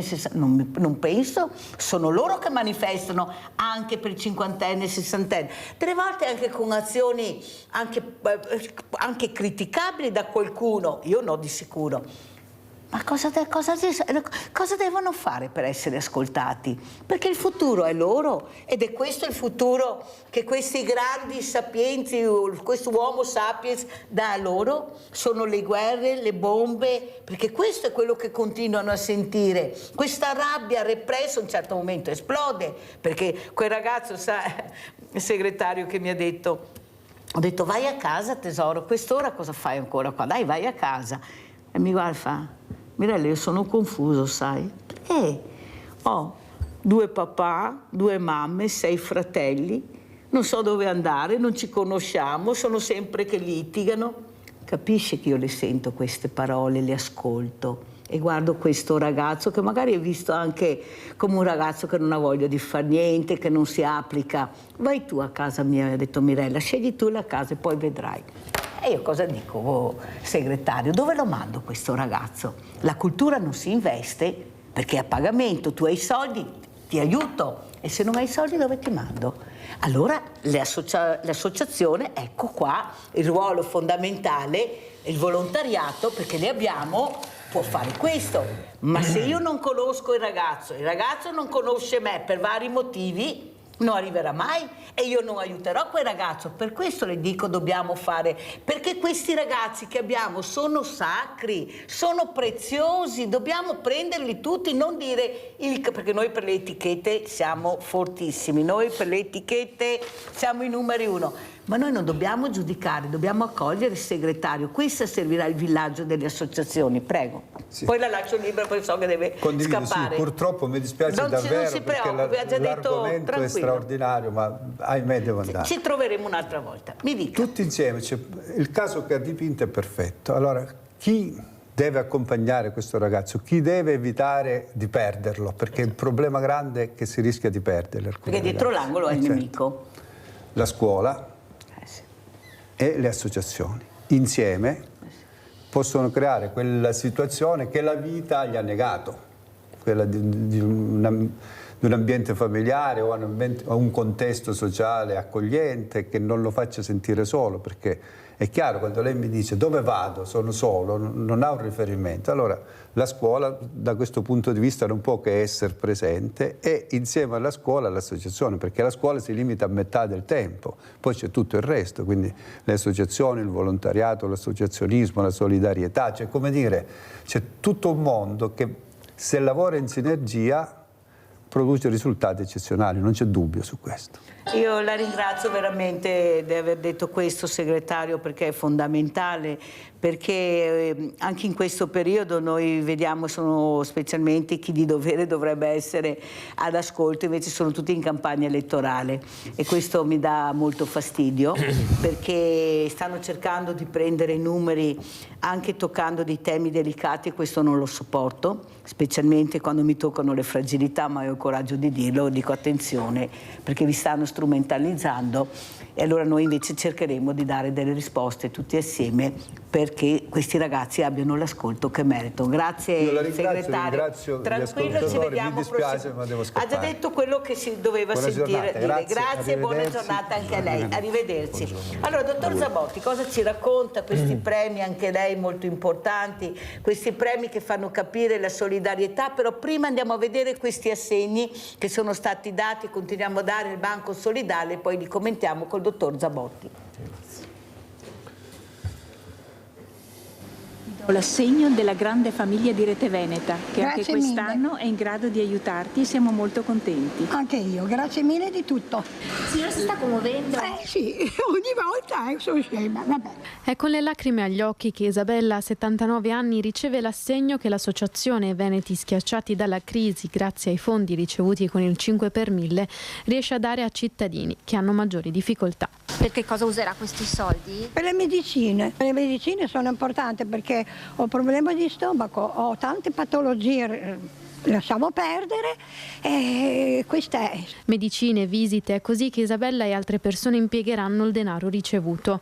Non solo borse della spesa, dunque un aiuto concreto per affrontare le difficoltà della vita quotidiana. Quest'anno abbiamo avuto il 5 per 1000, siamo in grado di aiutare le famiglie con un piccolo assegno per i tuoi bisogni. Ecco. Ringrazio a voi per questo aiuto, anche perché senza di voi non riusciamo ad andare avanti, anche perché questo è un aiuto stupendo per noi e per tutta la nostra famiglia. Anche quest'anno siamo in grado, con l'arrivo del 5 per 1000, di dare un aiuto a delle famiglie che sono in difficoltà. Quindi Raffaele, ti diamo un assegno perché tu possa, per le tue necessità, far fronte alle tue necessità. Sì, grazie. Io vi ringrazio di vero cuore perché siete una ottima squadra, definite per me grandi mosche bianche, perché veramente quando qui dentro c'è tanta umanità, volontà, ecco, e tante altre belle cose che per noi è basilare, fondamentale. Grazie per questo, perché ho dei problemi di salute e del 1 gennaio certe cure tipo la TEC e altre cose non vengono più fatte a livello del Servizio Sanitario Nazionale, bisogna rivolgersi al privato. Ecco, io vi ringrazio, vi abbraccio tutti dal profondo del cuore. E anche quest'anno siamo in grado di dare un aiuto ad alcune famiglie che sono in difficoltà, che hanno dei problemi, diciamo così, e quindi abbiamo dato questo perché si possa far fronte alle piccole cose che tu hai bisogno. Certo, io ho bisogno soprattutto per la salute. Abbiamo problemi molto importanti in questo momento e le attese, diciamo, per fare le visite sono lunghe, devo andare purtroppo a pagamento, altrimenti ci rimetto la pelle, sinceramente. Bene, siamo contenti, sì. Siamo contenti e ringrazio Mirella per tutto quello che fa e tutti quanti all'associazione e tutti a voi per quello che fate per noi che abbiamo bisogno. Allora, questa è la risposta a quella signora che ha chiamato in diretta, anche un po' seccata, dicendo: ma dove sono i poveri? Io non li vedo. Ecco, io te li ho fatti vedere, non li abbiamo tirati per la giacca.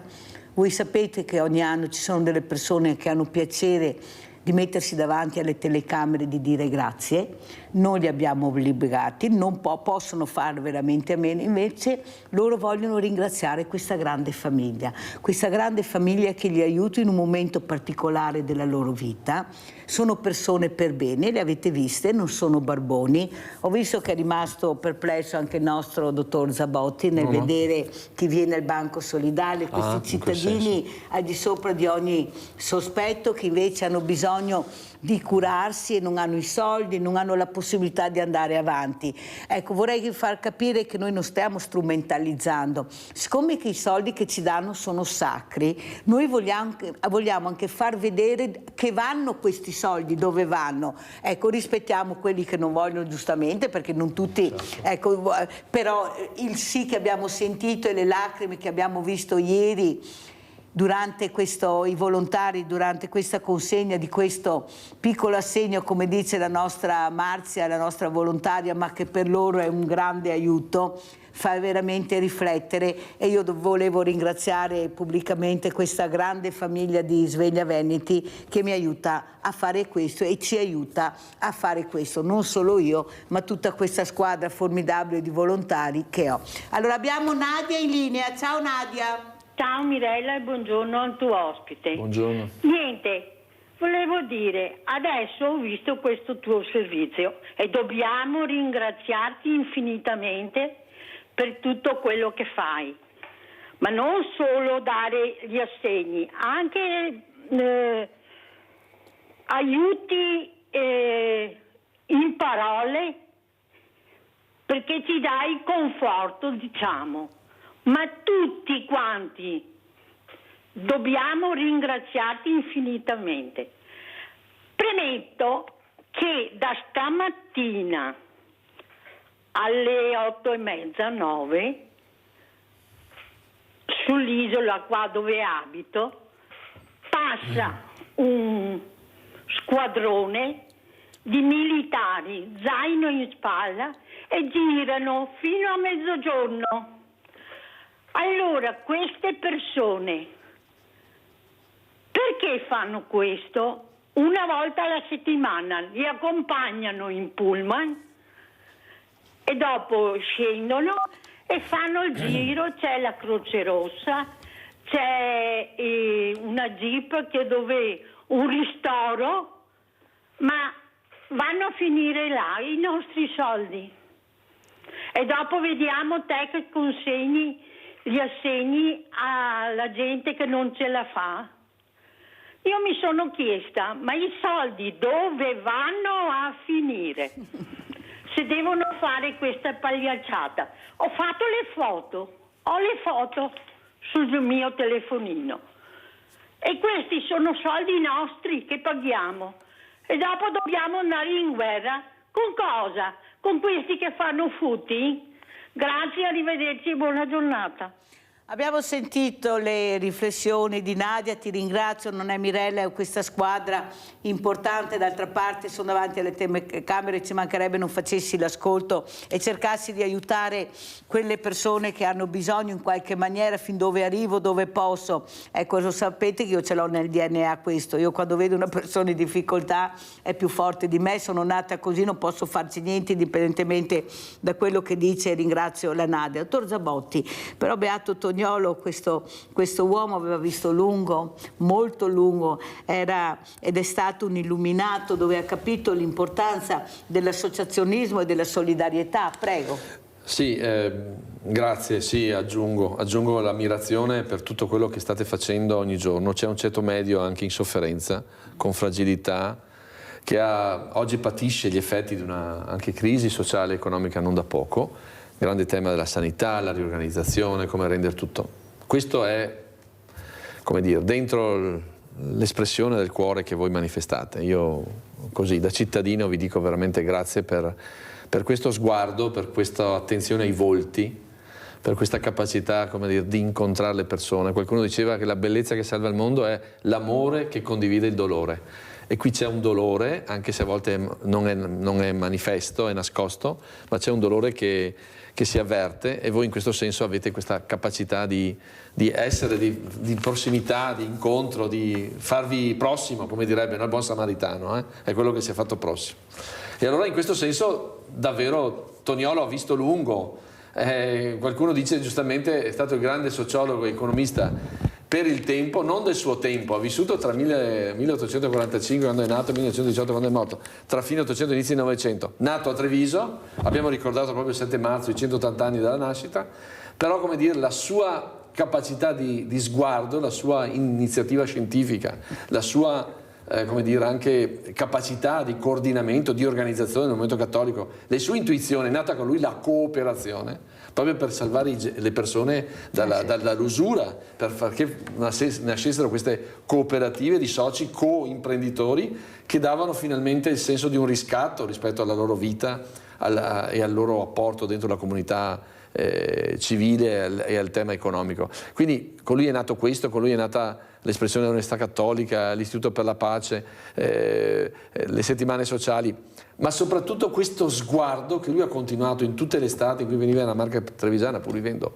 da professore a Pisa, è stato questo sguardo. Lui ha firmato gli statuti della latteria Soligo 140 e passa anni fa perché capiva che dentro la capacità di offrire strumenti nuovi, ecco la capacità di dare risposte inedite, creative, nuove, c'era la voglia di riscatto, di essere veramente solidari, di essere veramente accanto alle persone, ma non con le parole semplicemente, no? Ma con la tangibilità dei fatti. E quindi questo è la grande, straordinario motivo per cui, oltre ad essere una persona dal punto di vista spirituale, umana, però è stato il primo economista salito all'onore dell'altare, quindi vuol dire che l'economia con lui metteva davvero al centro la persona. Allora iniziamo a capire anche come promuove, dottor Zabotti, ecco, questo beato Toniolo. Iniziamo proprio con questa presentazione del libro, sentite che bello il titolo, Sperare ancora. Quelle persone che avete visto sperano ancora in un ascolto, in un aiuto che prima o poi arriva da questa grande famiglia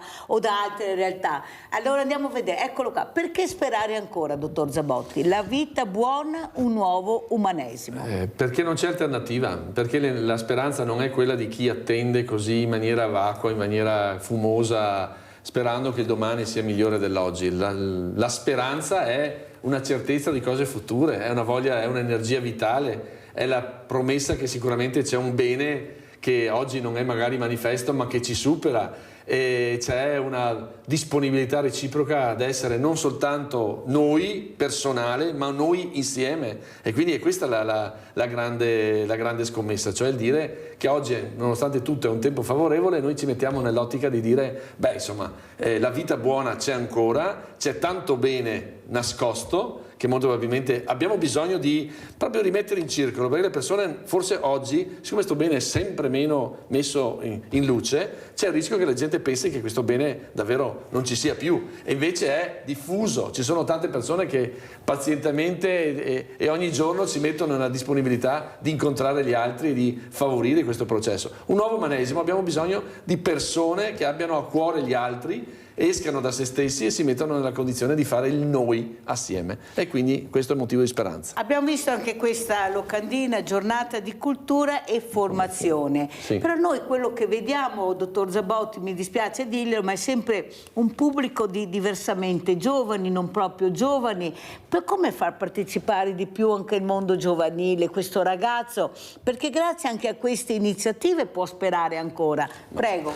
Noi ci siamo proprio messi nell'ottica di non come dire, semplicemente esprimere un desiderio, ma metterci nell'ottica di favorire il coinvolgimento diretto delle persone. Cioè il tema per noi della cultura e della bellezza, ormai da tanti anni, mette in moto intanto competenze, sensibilità. I nostri giovani esperti, che sono certo docenti, ma ci sono anche nuove leve che si stanno avvicinando. Perché? Perché hanno capito la credibilità di un gioco di squadra, cioè del fatto che noi ci mettiamo nell'ottica ormai da anni che col premio Toniolo, con l'apertura delle chiese, con la formazione degli operatori culturali e degli esperti d'altri, con questo turismo religioso che incontra le comunità, le parrocchie e l'associazionismo, ci siamo mai messi in un'ottica di promuovere la bellezza come fattore di umanesimo, come fattore di protagonismo anche dei giovani.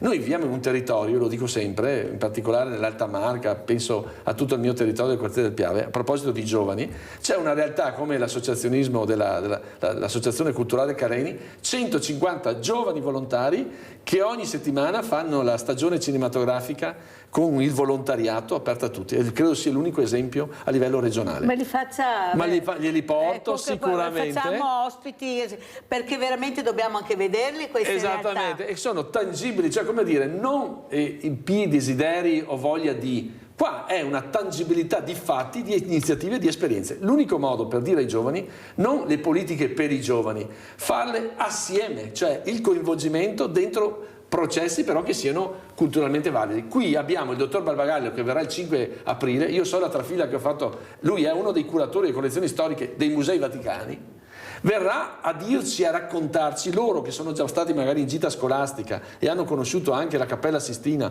o tante altre realtà dei beni universali della Chiesa magnifici di Roma, verrà a dirci, a illustrarci, a parlarci, a raccontarci storie che poi devono avere per noi l'idea che questo territorio cresce la qualità della vita, è un territorio UNESCO, bene, allora noi dobbiamo far sì che le persone siano sempre più consapevoli, che i giovani ci siano e si metta in moto anche un processo, posso dire, di ritorno in termini economici, perché vuol dire più attenzione, più cultura, più consapevolezza, più visitatori, più residenti interessati a conoscere il proprio territorio e più visitatori che hanno queste guide, e noi le stiamo proponendo proprio perché siano all'attenzione delle persone e siano messe nella disponibilità di far capire la bellezza. Allora andiamo a vedere un'altra locandina, la Via dei Santi. Quante volte abbiamo sentito Santa subito, perché è una speranza. Certo. Ecco, questa locandina cosa rappresenta e cosa vuol fare capire? Esattamente, è il senso dell'iniziativa del Beato Toniolo Le Vie dei Santi, perché noi siamo partiti proprio da qui, da chi è venuto da fuori e con uno sguardo da fuori ci ha detto, è bellissima tutta la vicenda del Toniolo, è bellissimo tutto quello che lui rappresenta, è bellissimo questo patrimonio di cultura, di spiritualità e di arte che avete, voi avete un territorio meraviglioso. Questo è stato il tema di fondo. Allora, senza dover creare nulla, ma sostanzialmente mettendo in moto il riconoscimento di quello che c'è, abbiamo creato questa rete, questa via dei santi, che vuol dire che noi abbiamo nel nostro territorio, in particolare della diocesi di Vittorio Veneto, ma esteso anche ad altre province, un percorso vero e proprio in cui si fa tappa dove ci sono i volti di santità, li vedete, e dove ci sono anche luoghi importanti in cui questi santi hanno vissuto e questi beati. E allora diventano, come dire, un motore di incontro. Penso a tutti i temi, ai grandi luoghi di spiritualità, dalla Basilica di Follina alla Basilica della Madonna dei Miracoli di Motta, passando per il Toniolo, passando per tutte le realtà che sono abbinabili a tutte queste figure. E allora dico, attorno a questo c'è un grande movimento di crescita, di attenzione, per fermarsi, perché certamente è un percorso anche di riflessione etica, spirituale, ma soprattutto è un incontro col territorio, che vuol dire conoscere la storia, la cultura, l'arte, e su questo noi abbiamo mai fatto una scommessa da anni, e in questo senso posso testimoniare, insomma, ecco. Eppure noi che siamo visti come persone sempre di fretta, che corrono, che non riescono a riflettere, a capire il valore della vita, poi vediamo quando ci sono questi avvenimenti, queste importanti riflessioni. Lei ha citato Motta, ad esempio, questa Madonna dei Miracoli, dove vediamo pellegrini che arrivano da tutte le località, ecco, da fuori, dappertutto, proprio per un momento di riflessione, è un momento anche di grazia, un momento di speranza. Eppure li abbiamo. Io dico sempre che grazie a questa grande televisione di Media Nord-Est riusciamo a raggiungere anche le case, le persone che non possono partecipare fisicamente per vari motivi, però che sono lì, le portiamo in casa, queste figure meravigliose. Vuol dire che c'è un'altra realtà che non si vede spesso, ma che c'è, che è un popolo che riflette, persone che ragionano con dei valori e con del rispetto che forse qualcuno si dimentica, e grazie a queste giornate si riesce a fare questo. Prego, dottor Zabotti. Sì, sono stato anch'io a Motta proprio per l'anniversario il 9 marzo e capisci che c'è uno sguardo, un sentimento, una coralità più forte, questa invocazione che è stata fatta anche dal sindaco per la pace. Cioè è davvero un popolo che si ritrova, e là capisci, quando si diceva prima i valori, no? L'idea di fondo, è una comunità che riscopre un'ispirazione, una storia alta. Allora in questo senso noi diciamo oggi, ma proprio lo diciamo, e anche il senso della mia iniziativa, anche con l'ultima, con il libro, è proprio questo: dobbiamo rimettere in moto questa idea che c'è un mondo che va avanti grazie a tutto il bene che viene fatto ogni giorno, e noi abbiamo l'onere, abbiamo il dovere di ricordarlo, di farlo presente, di farlo vivere alle persone, di continuare a mettere in moto meccanismi di cooperazione tra tutte queste realtà che ci sono, perché è un bene che non deve andare disperso, ma che deve essere finalizzato a costruire un senso di qualità nuova della vita della nostra comunità. E allora insieme possiamo appellarci alle forze. Io vedo anche rinnovamento nelle associazioni, è vero, si fa più fatica con i giovani, però per esempio ho visto rinnovi di associazioni come l'Avis ultimamente, con delle figure nuove che entrano, ma perché? Perché a scuola ci sono stati i rappresentanti, hanno fatto presente con competenza il senso di queste iniziative dal punto di vista anche della salute, degli stili di vita, di quello che si può fare generosamente. E i giovani oggi hanno ancora questa capacità. Però dobbiamo andarli a prendere. Il tema di fondo è il dialogo. Accompagnarli. Cosa riesci a dire? Come sei credibile rispetto a loro? Allora andiamo a vedere questo primo video di Beato Toniolo e poi lo commentiamo col dottor Zabotti. Allora, la figura del Toniolo possiamo dire ormai forse non ha più bisogno di presentazioni, però tante sono appunto le iniziative che andranno ad animare il nostro territorio anche nell'immediato futuro. Allora Marco, mentre iniziamo a vedere qualche foto relativa all'Istituto Beato Toniolo, le Vie dei Santi, la presidente dell'istituto Annalina Sartori e altri componenti. Raccontaci in estrema sintesi che cos'è l'Istituto Beato Toniolo Le Vie dei Santi e che cosa bolle in pentola appunto per i prossimi giorni e per le prossime settimane. L'Istituto Beato Toniolo Le Vie dei Santi è istituto diocesano, nasce il 30 marzo 2017 per esplicita volontà del Vescovo Corrado Pizziolo. Cultura, spiritualità, arte e bellezza, canonizzazione del Beato Toniolo, dottrina sociale della Chiesa, premio Giuseppe Toniolo, apertura delle chiese, formazione di operatori culturali, turismo religioso. Questi sono i principali filoni della mission proprio dell'Istituto Diocesano Beato Toniolo. È chiaro che quest'anno, che è l'anno in cui ricorre il 180° anniversario della nascita di Giuseppe Toniolo, avvenuta il 7 marzo 1845, è un anno speciale. Lo avvertiamo da tutta una serie di attenzioni che registriamo in questa fase, molto interessanti, molto importanti, e anche da iniziative che ci saranno a Roma, che ci saranno anche a Treviso, una messa in particolare il 7 marzo proprio nella chiesa di Sant'Andrea dove il Toniolo fu battezzato. Ma oltre a questo ricordo che pochi giorni fa c'è stato un grande convegno che ha visto oltre 400 persone, imprenditori del territorio del nord-est presenti, in cui l'arcivescovo Domenico Serrettino, che è il presidente del Comitato Nazionale per la Canonizzazione, ha tenuto un intervento insieme ad altri illustri esponenti della politica e delle istituzioni proprio per ribadire la straordinaria attualità del pensiero e dell'opera di Giuseppe Toniolo. Grande sociologo, grande economista, il primo economista salito agli onori degli altari, quindi diventato beato nella storia della Chiesa, che già nel 1873 con la sua lezione sull'elemento etico come fondamento intrinseco delle leggi economiche, Università di Padova, dove lui si era laureato, pone le basi di questa sua dottrina, di questa sua scienza, che è proprio il tema del primato dell'etica in economia, di un'economia a servizio dell'uomo. Quindi uno straordinario profilo che vuol dire essere il grande fondatore delle settimane sociali, di essere il consulente per quanto riguarda le Cicla Rerum Novarum, il ristrutturatore del movimento cattolico con la nascita dell'Unione Popolare. La grande intuizione dell'Università Cattolica si deve proprio al pensiero di Giuseppe Toniolo. Il grande tema della cooperazione nasce e cambia completamente l'assetto del mondo dell'economia e del sociale nel nostro territorio tra fine 800 e inizi del Novecento. Anche il tema della pace, l'ispirazione e l'aspirazione perché nascesse un grande istituto internazionale per la pace proprio nell'anno della Grande Guerra. È un uomo, è una straordinaria figura di cristiano laico che accetta le sfide della storia, una fede convinta, coerente, generosa, che lo porta ad essere un apostolo oggi.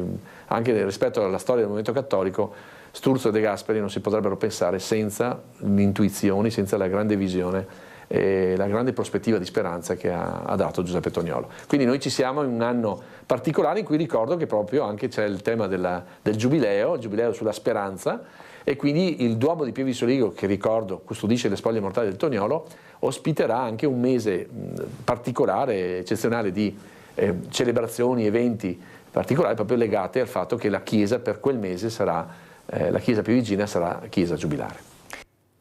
Allora, dottor Zabotti, chissà cosa sta pensando il Beato Toniolo dall'alto, vedendo invece che nonostante questa grande fatica di cercare di far capire l'importanza anche della pace, questa parola, ecco, e cogliamo l'occasione per salutare Papa Francesco, che si rimetta presto. Papa, fai presto a uscire, ti prego, perché abbiamo bisogno che, come il Beato Toniolo ha iniziato in tempi non sospetti a usare la parola pace, basta con le guerre, basta con le armi, eppure il business è talmente alto, chi se ne frega della vita umana, l'importante è occupare, diventare sempre più ricchi, perché questa poi è la finalità, sapere che sono io il numero uno, io, questo io che gira ancora anche nel nostro territorio, invece che il noi per voi. Prego, dottor Zabotti. È un grande tema, qualcuno diceva com'è possibile? E qua c'è un vuoto di memoria, ma non lo so, ma è proprio l'animo umano che molto probabilmente ha questa difficoltà, subisce questa tentazione perenne dell'io, dell'autoreferenziale, dell'essere sopra, del comandare. Per cui non sono bastate le devastazioni, no? Non bastano le giornate della memoria, del ricordo, per dire che cosa è stata guerra, tra l'altro qua nel cuore dell'Europa. Cioè, perché alla fine è questo. Cioè, tutto quello, anche la grande intuizione, possiamo dirlo, insomma, questa grande realtà dell'Unione Europea, comunque, con tutti i suoi limiti e le sue contraddizioni, ma che sorge dopo le guerre, dopo la prima e la seconda guerra mondiale. E già Toniolo appunto diceva nel 1917, a giugno, prima della fine della Grande Guerra, si è rivolto al Papa e ha detto: se non nasce un istituto per la pace, per la cooperazione, noi saremmo condannati a ripetere la guerra. Lo diceva nel 17. Non siamo riusciti a farla sta cosa, ma faccio per dire, purtroppo la seconda guerra mondiale c'è stata e ci sono stati i conflitti. Il Papa Francesco parla di una terza guerra a pezzi, no? Cioè di essere in giro per il mondo, e oggi abbiamo bisogno, certo, più che mai del suo grido per la pace, che sia, come dire, il senso di un qualcosa che deve, come dire, mettere a calmare questi animi bellicisti che sembrano, come dire, ritrovare ancora una volta solo il tema della forza, della prevaricazione sugli altri come unico tema della convivenza, unico tema.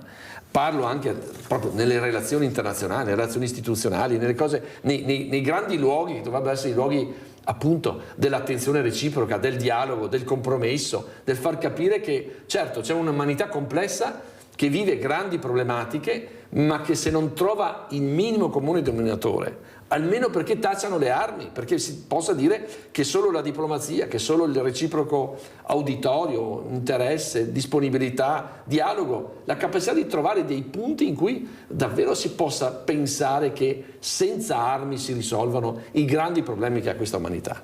E allora abbiamo bisogno però che, come diceva Tolstoi, tutti pensano a cambiare il mondo in generale, o dicono che il mondo non si riesce a cambiare, ma nessuno pensa a cambiare se stesso. E allora il tema di fondo è che ognuno di noi deve mettersi nell'ottica, no, di una pace ogni giorno, favorire queste attenzioni, fare in modo almeno di non essere soggetto che mette in moto cattive relazioni e invece si dedica, qualcuno direbbe, a lasciarsi disturbare dal prossimo. Cioè, quando ci sono queste cose qua, quando ci sono le situazioni, bisogna portare molta pazienza, ma pensare che c'è un bene più alto che ci mette nella condizione di. E allora questa è la pace per noi, nei nostri ambienti, e in generale noi dobbiamo essere esigenti con la politica, che faccia bene il suo mestiere. Grazie al dottor Marco Zabotti, direttore scientifico Beato Toniolo, di essere stato con noi. Grazie pubblicità.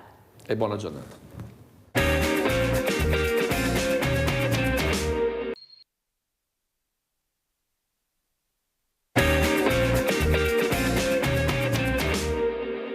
Questa bella locandina, guardate, a cena con la moda, a cena, lume di candela e sfilata di moda. Con chi? Con le amiche per la pelle, naturalmente, con chi volete. Io ringrazio veramente Manuela Tonon, presidente Amiche per la Pelle, di essere qui questa mattina. Saluto anche il dottor Giovanni Leone, presidente Federazione Cimo Venezia. Buongiorno dottor Leone, che piacere averla ospite, buongiorno. Grazie per l'invito. Allora, dottor Leoni, cosa vuole dire a queste donne meravigliose che nonostante queste malattie si rimboccano le maniche, se ne inventano una al giorno per cercare di fare prevenzione, di aiutare anche voi medici? Prego, dottor Leoni. La risposta migliore a un passato che bisogna ricordare chiaramente per tutti coloro che purtroppo possono avere ancora bisogno, però è una risposta importante per quanto riguarda anche la forza vitale che in ognuno di noi a superare le malattie. Oltretutto coniugata anche con la bellezza in questo caso e con una atmosfera assolutamente invitante, quindi mi complimento assolutamente. Molte iniziative ci sono con le associazioni dei familiari e dei pazienti oncologici a vario livello e questo è un ottimo esempio. Dottor Leoni, cos'è invece quello che la preoccupa di più? Lei, non ha peli sulla lingua, ha sempre avuto il coraggio di dire attenzione a quando si parla, bisogna essere competenti e capire quello che va bene e quello che non va bene. Noi dobbiamo capire quello che non va bene e risolvere il problema. Io ho avuto delle testimonianze ieri di persone che mi hanno chiesto ma serviva veramente questa cittadella della salute? Ma era un ampliamento, ma vediamo spostare tutti i reparti, andare da un'altra parte, cosa ci sarà del nostro ospedale, quello che funzionava, non riusciamo a capire niente. Ecco, cosa sta succedendo? Queste case di comunità vuote perché non c'è il personale, e allora cosa abbiamo fatto? Cos'è che la preoccupa di più, dottor Leoni? Beh, per quanto riguarda la cittadella della salute, ci sono delle evoluzioni tecnologiche e anche per quanto riguarda l'edilizia sanitaria, l'ottimizzazione dei reparti che seguono quelle che sono le programmazioni che vengono decise a livello regionale.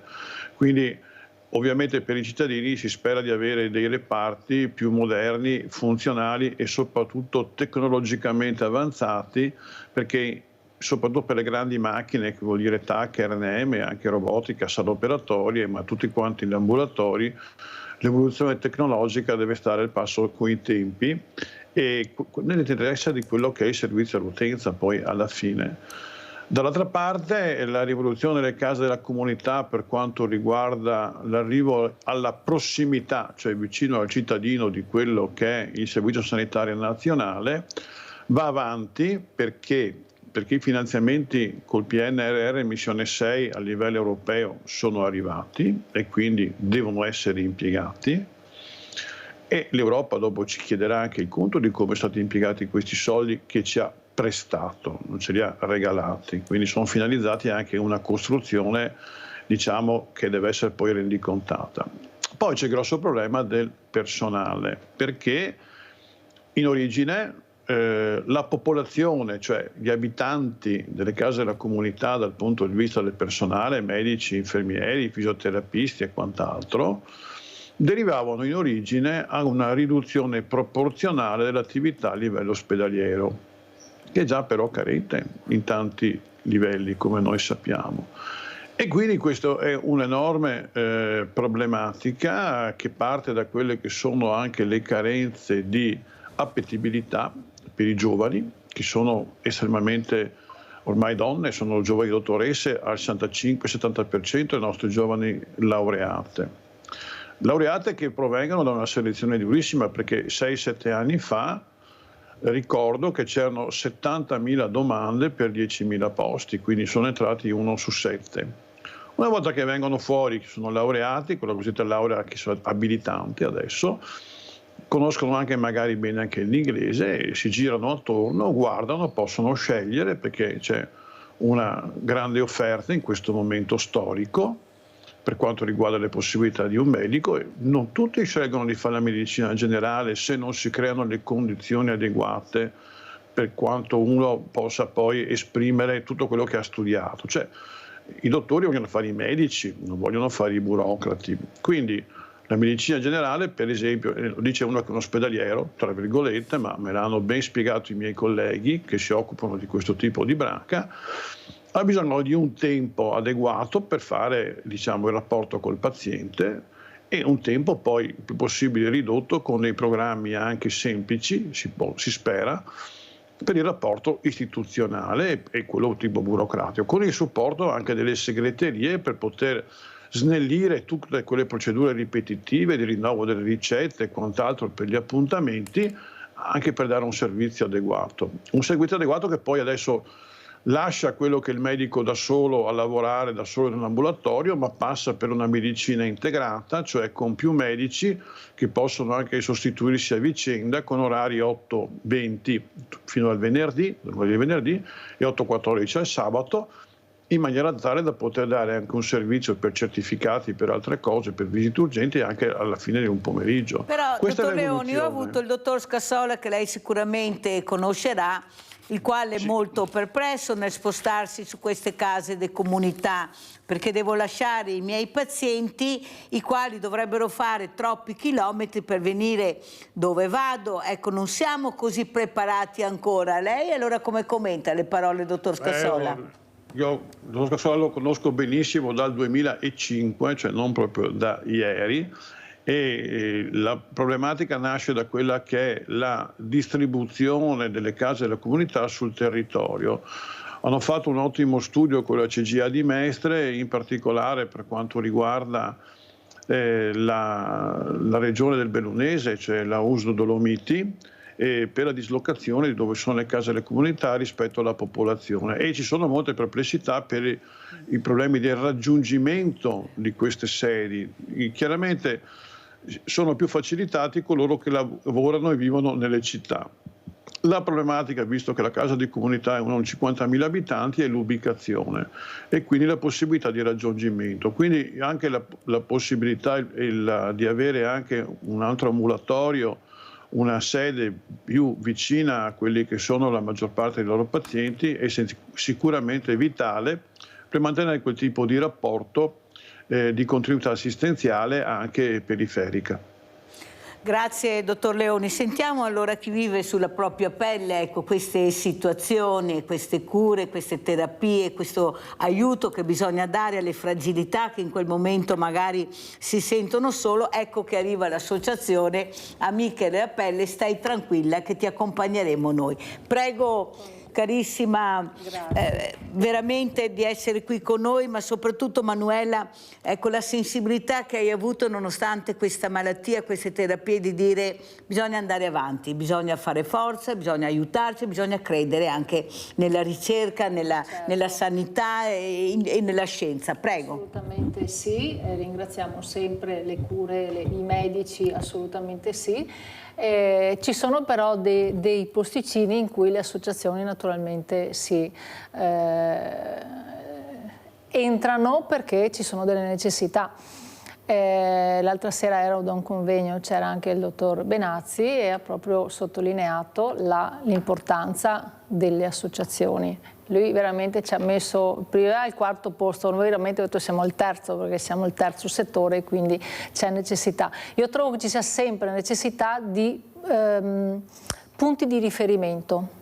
Quando uno si ammala, guarda ti faccio l'esempio, ieri mattina io dico sempre lavoro per mangiare, devo lavorare, l'associazione mi prende tantissime ore al giorno, però lo faccio più che volentieri perché ci sono passata. Ieri mattina mi scrive, poi mi chiama, poi in mezz'ora da Treviso è arrivata a Piavon, che è lontana da Treviso, voglio dire, perché aveva bisogno di conforto questa signora. Fino adesso ce l'ha fatta, ha fatto le 4 chemio, ha perso i capelli, però ieri era in difficoltà. È venuta da me, abbiamo avuto un caffè, ci siamo dette un po' di cose e lei mi ha detto ieri, guarda, non perché io sia Wonder Woman, però mi ha detto, guarda, quando sono in difficoltà ti penso a quello che fate, e mi tiro su. E ho detto, benissima questa cosa, questa ragazza neanche 40 anni, insomma con problemi importanti, e quindi è quello che fa l'associazione. Adesso io sono qua, se loro rimandano per favore la locandina, volevo spiegarla un attimo. Perché allora, spieghiamo anche la locandina che rivedremo, prego. Ecco, io parlo sempre di umanizzazione delle cure e per esempio questo evento che, guarda,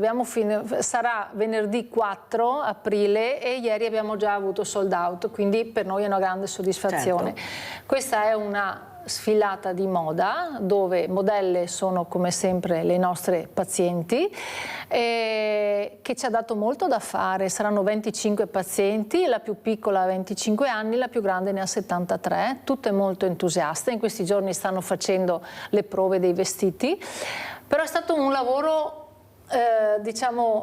di tutti. Siamo al Polivalente di Salgareda, ringrazio il Comune di Salgareda che ci ha voluto e ci ha cercato, la Proloco che ci dà una mano, però il bello è anche che, voglio ricordarli, abbiamo cominciato una bella collaborazione con l'Engim di Oderzo, quindi questo istituto che si occupa, come mi diceva il direttore, del buono e del bello, cioè il buono perché c'è la panificazione, la pasticceria, i ragazzi faranno, siccome c'è una cena, i ragazzi si occupano del dolce e faranno servizio, e del bello perché ci sono le estetiste e le parrucchiere che prepareranno le nostre ragazze, io le chiamo sempre ragazze, e quindi è bellissimo aver coinvolto i ragazzi, sono stati molto entusiasti, saranno lì presenti, è una cena a lume di candela e voi non avete idea di quanto sono entusiaste le pazienti di poter fare una cosa così. Sarà una cena di beneficenza, sono coinvolti molti amministratori, hanno dato tantissima risposta, anche la Paola Roma ieri è arrivato che ci sarà, per dire.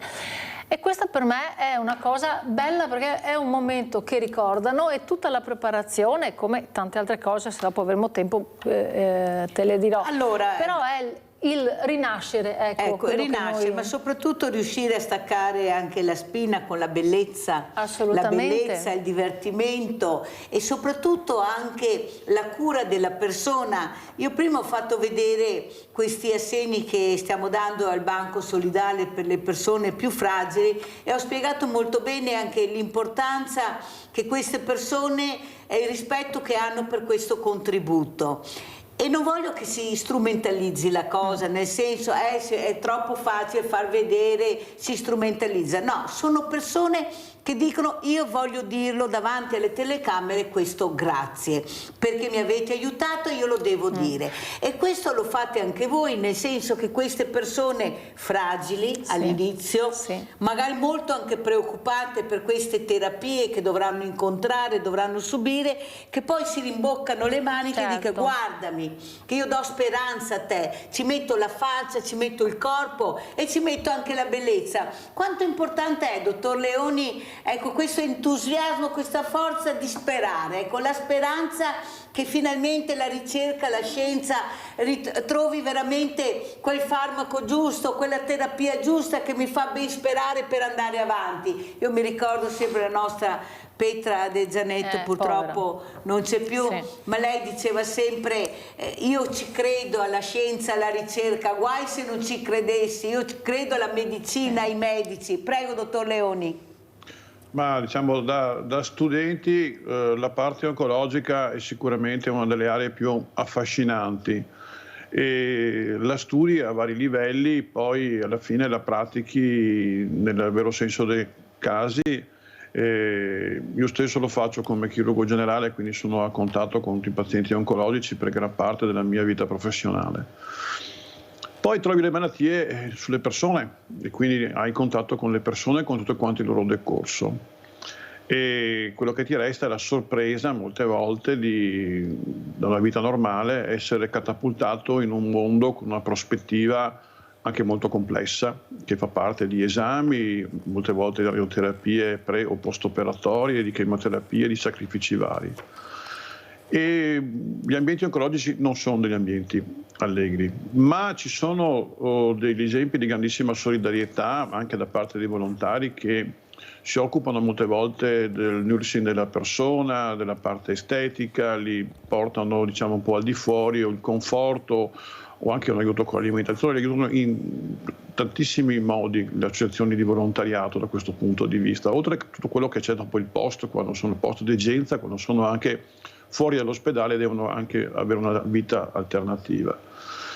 E la ricerca insomma della bellezza dal punto di vista psicologico è fondamentale, perché io ho una slide che ho ricavato tanti anni fa in cui, visto che la vita ti mette davanti a tante miserie, coltivate il bello per elevare lo spirito, la forma dell'arte, la pittura, la musica, in tutte quante le sue manifestazioni. Perché? Perché la vita, per fortuna, ci dà anche delle cose belle da coltivare che ci aiutano a rinforzare quello che è lo spirito nei momenti più tristi. Ma probabilmente la solidarietà umana, dal punto di vista dell'applicazione dell'empatia, che vuol dire mettersi a contatto delle persone e mettersi in rapporto con le persone senza esserne sopraffatti o contagiati, nel senso che non si deve cercare, come per noi medici, dobbiamo riuscire a essere sufficientemente lucidi per non caricarci tutte quante le problematiche dei nostri pazienti e rimanere sempre lucidi nei nostri comportamenti, pur avendo la comprensione dei loro stati. Certo. Manuela Tonon, come commenti le parole del dottor Leoni? Ha detto il discorso di essere lucidi, ti dirò che quello, io tante volte mi chiamano dottoressa ma non sono neanche infermiera e quindi quello che so, quello che faccio è perché l'ho provato.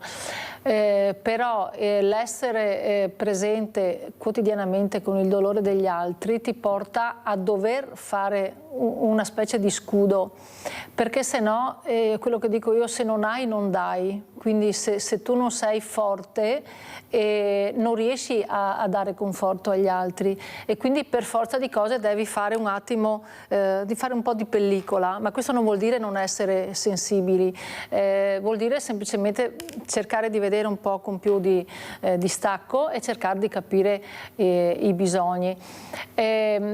Volevo dire, se mi lasci, tra le altre cose, da poco, il 6 marzo, ero con tantissime altre colleghe del Veneto, con altre associazioni che si occupano di tumore al seno.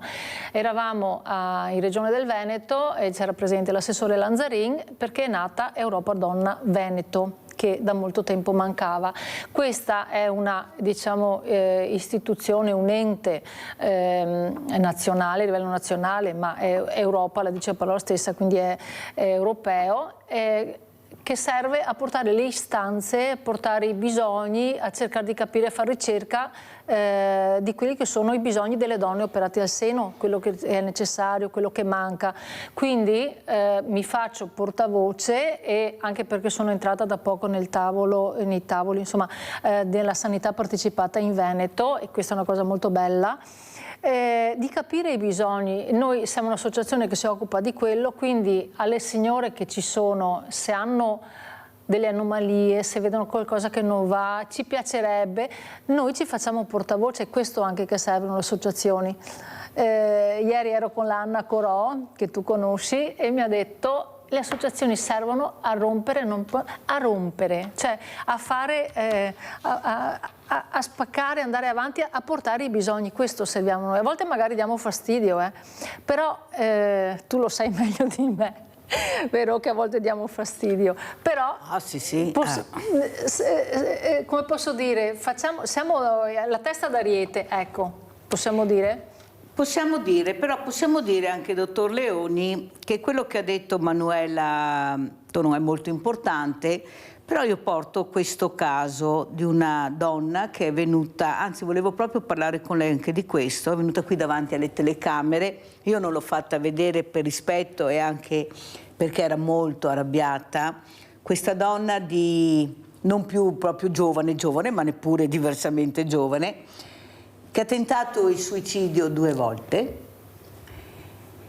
che nella carta, ecco qua che adesso questa carta, la carta ho 9 persone che mi seguono, psichiatra, psicologo, servizi sociali, ecco, amministratore di sostegno, di tutto e di più. Sono mesi e mesi che non vedo nessuno, non ho niente da mangiare, mi hanno tolto anche l'assegno di inclusione, io non ne posso più, nella carta di avere tante cose, nella realtà non ho niente e nessuno. Non ha un familiare, non ha niente. Lei capisce, dottor Leoni, che quando arrivano dalla Mirella si muove. Allora ho cercato di capire cosa sta succedendo e si sono passati tutti il cerino. Da una parte non è compito mio, dall'altra parte è cambiata l'assistente sociale, ci vuole tempo, dall'altra parte l'amministratore di sostegno si arrampicava sugli specchi, ho messo giù il telefono. Ma queste persone che nella carta, ecco qua le famose carte, e io ti prometto che l'Europa, io sarei anche stanca, scusami Manuela, perché io più che carte che associazioni vorrei vedere i fatti, vorrei agire, ma ci vuole qualcuno che porta, non trovare questa persona che dice vado a Roma con una tenda e dico basta, toglietemi tutto che mi arrangio da sola, ma non prendetemi in giro, sono molto arrabbiata. Queste persone cosa diciamo, dottor Leoni? Dove vanno? A chi si rivolgono? Ma nella carta è tutto, di cosa ti lamenti? Ci siamo noi. Ma se non ci conosciamo neppure noi tra il mondo del volontariato e tra associazioni, e chi dovrebbe fare questo non lo fa, all'improvviso esce, adesso siamo in campagna elettorale, promesse, Mirella ne sente di promesse per prendere solo i voti, poi nella realtà chissà dove andremo a finire e se queste parole rimarranno pietre terribili. Prego, dottor Leoni. A tutte queste persone consiglio di puntare in alto, cioè se hanno una specie di muro di gomma per quanto riguarda tutti quelli che sono poi i delegati dalle varie autorità a rispondere ai loro bisogni, E credo che purtroppo non c'è alternativa che scrivere nello specifico al sindaco, al direttore generale della ASL di dipendenza, diciamo, e poi non tralasciare che l'importanza della stampa, cioè di porre il proprio caso all'attenzione dei mass media, in questo caso come ha fatto con lei, cioè con te Mirella, da questo punto di vista qui, perché è un sistema, una diciamo alternativa, è un'alternativa per cui ci vuole molte volte un po' di coraggio di mettersi in piazza con le proprie problematiche. Molte volte la gente semplicemente si vergogna del loro stato e quando uno ha una risposta negativa tende a deprimersi, perché già è difficile chiedere aiuto a qualcuno. Se poi chiede aiuto e alla fine ti trovi ignorato, uno anche ha una forma di depressione maggiore. Bisogna trovare all'interno della quella che è una catena di comando e controllo che è formata da tanti soggetti, da tante cariche che poi corrispondono a delle persone che, anche se magari non è il loro caso, non è il loro lavoro, non è la loro competenza, non si limitano solo a dire non è di mia competenza, ma coinvolgono anche qualcuno dall'interno delle proprie conoscenze che può risolvere il problema che è stato sottoposto a loro. Manuela Tonon, allora tante associazioni, tante proposte, anche incentivi per andare avanti, però dopo tra il dire e il fare c'è di mezzo Europa, bellissima parola, però poi incentivi noi proprio no. Andiamo a vedere come funziona e come si supportano le associazioni che vogliono anche fare, hanno sempre bisogno dell'aiuto di altre associazioni per portare avanti anche determinate iniziative. Allora, noi facciamo parte delle associazioni piccole che si rimboccano le mani, che sono partite da zero e me lo dico da sola, ogni tanto io e Valentina, che tu hai conosciuto, la vicepresidente, ci diciamo diamoci una pacca sulla spalla perché comunque riusciamo a far tanto. Probabilmente facciamo tanto perché abbiamo dato evidenza di quello che facciamo, perché abbiamo una certa credibilità, però come aiuti da nessuno, non siamo le grandi associazioni che sono, dico io, parastatali, scusa perché mi viene da dire anche quello, che comunque hanno sempre gli aiuti assicurati. Noi ogni giorno, anche questa cena, questa che sarà per cercare di raccogliere fondi.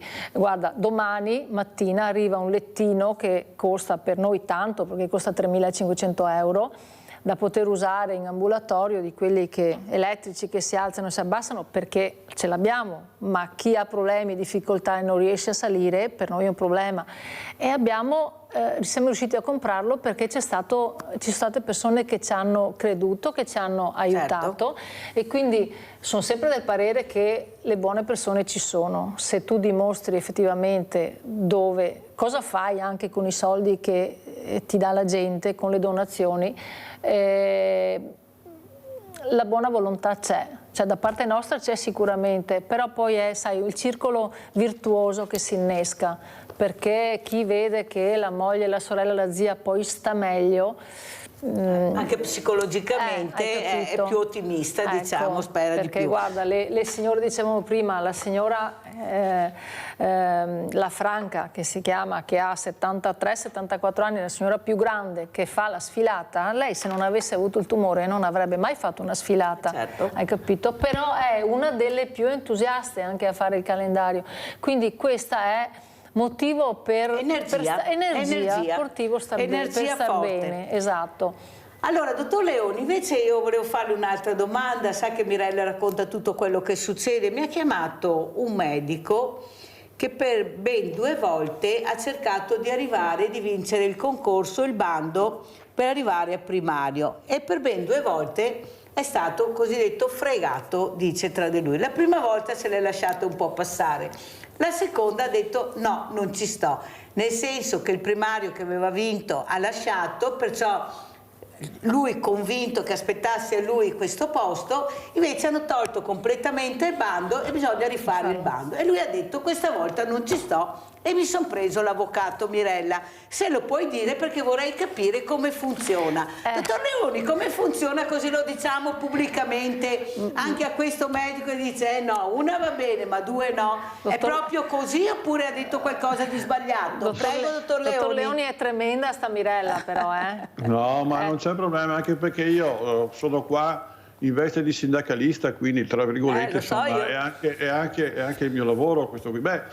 Il collega ha fatto la cosa giusta, assolutamente. Si è rivolto a un avvocato, che normalmente sono giuslavoristi, cioè avvocato del lavoro, per vedere se le procedure che sono state poste in essere sono adeguate nel suo caso. Non è la prima volta che ai concorsi per primari, che sono dei concorsi un po' particolari, insomma, diciamo, perché ovviamente partecipano le persone che hanno tutti quanti degli importanti curriculum, non è un concorso, diciamo, fatto per partecipare, tra virgolette. Sì, uno partecipa, però è anche convinto di avere delle caratteristiche per fare ricoprire proprio quel ruolo. Poi ci sono dei risultati che sono stati anche cambiati rispetto al giudizio originale per quanto riguarda quello che è la graduatoria, e anche se ci sono dei laschi, diciamo, importanti per quanto riguarda il giudizio poi personale, per quanto riguarda il direttore generale e la Presidente della Commissione, per quanto riguarda la scelta del candidato. Naturalmente poi ci sono delle documentazioni a cui fare riferimento, degli esami, anche un colloquio che viene fatto con la commissione esaminatrice, che fanno testo per quanto riguarda la graduatoria. Se il collega non è soddisfatto della situazione, fa benissimo a fare ricorso. Ma quello che vogliamo capire è in automatico che il secondo deve arrivare al primo, oppure non è proprio così?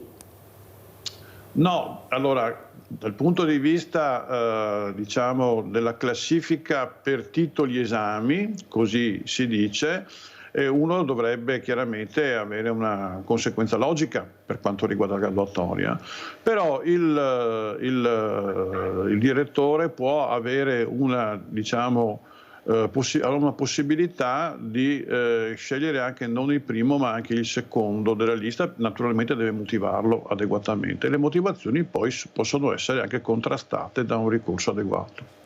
Grazie dottor Leoni. Ecco, non ho detto la regione, perciò ognuno non può fare le riflessioni che vuole, non ho detto chi, perché proprio per rispetto di quello che sto dicendo, però la trasparenza, almeno in questa trasmissione, è di rigore ed è giusto, come ha detto lei dottor Leoni, visto che lei, ecco, è anche sindacalista, sa di cosa parlavo e cosa le ho raccontato, ecco, è giusto capire anche noi a casa come funziona, perché veramente dobbiamo anche capire che forse qualcuno deve mettere la meritocrazia. Io dico continuamente, e spero che le segreterie mi ascoltino, di parlare di meritocrazia, perché noi abbiamo molto bisogno di questo. Allora, detto questo, andiamo a vedere sanitari aggrediti a Castelfranco e poi commentiamo.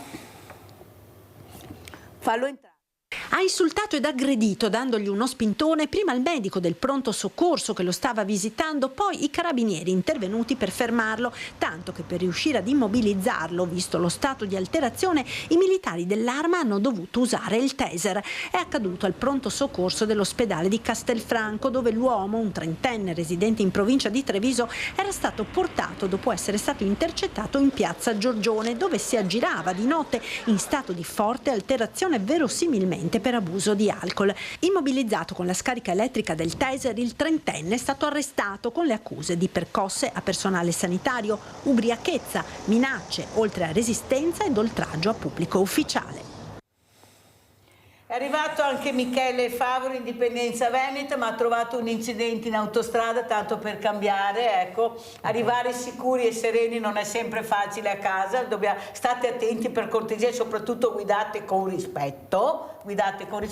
Allora, Michele Favero, abbiamo parlato di tante cose, di salute con Manuela Tonò, Amiche per la Pelle, col dottor Leoni, abbiamo parlato di sicurezza anche nel lavoro, di meritocrazia, di bandi, ma la politica si rende... Di tutto quello che manca allora in questo paese avete bravissimo, parlato. Sì, certo. Ma soprattutto vorrei capire se la politica in questo momento, che è molto attiva, perché tutti sono in campagna elettorale, tu dammi il voto che io ti prometto la luna, io ti farò arrivare la luna se tu mi darai il voto, e disabilità, qualsiasi cosa pur di prendere voti, ma alla fine il cittadino che è molto attento, che è anche sensibile, perché ormai è passato 70 governi, cioè penso che questa oscillazione, come sta andando e cosa vuoi dire? Visto che hai anticipato tu che sono passati 70 governi, non è cambiato niente, non è il caso che i veneti inizino a votare Indipendenza Veneta per dare un senso alla politica con la P maiuscola?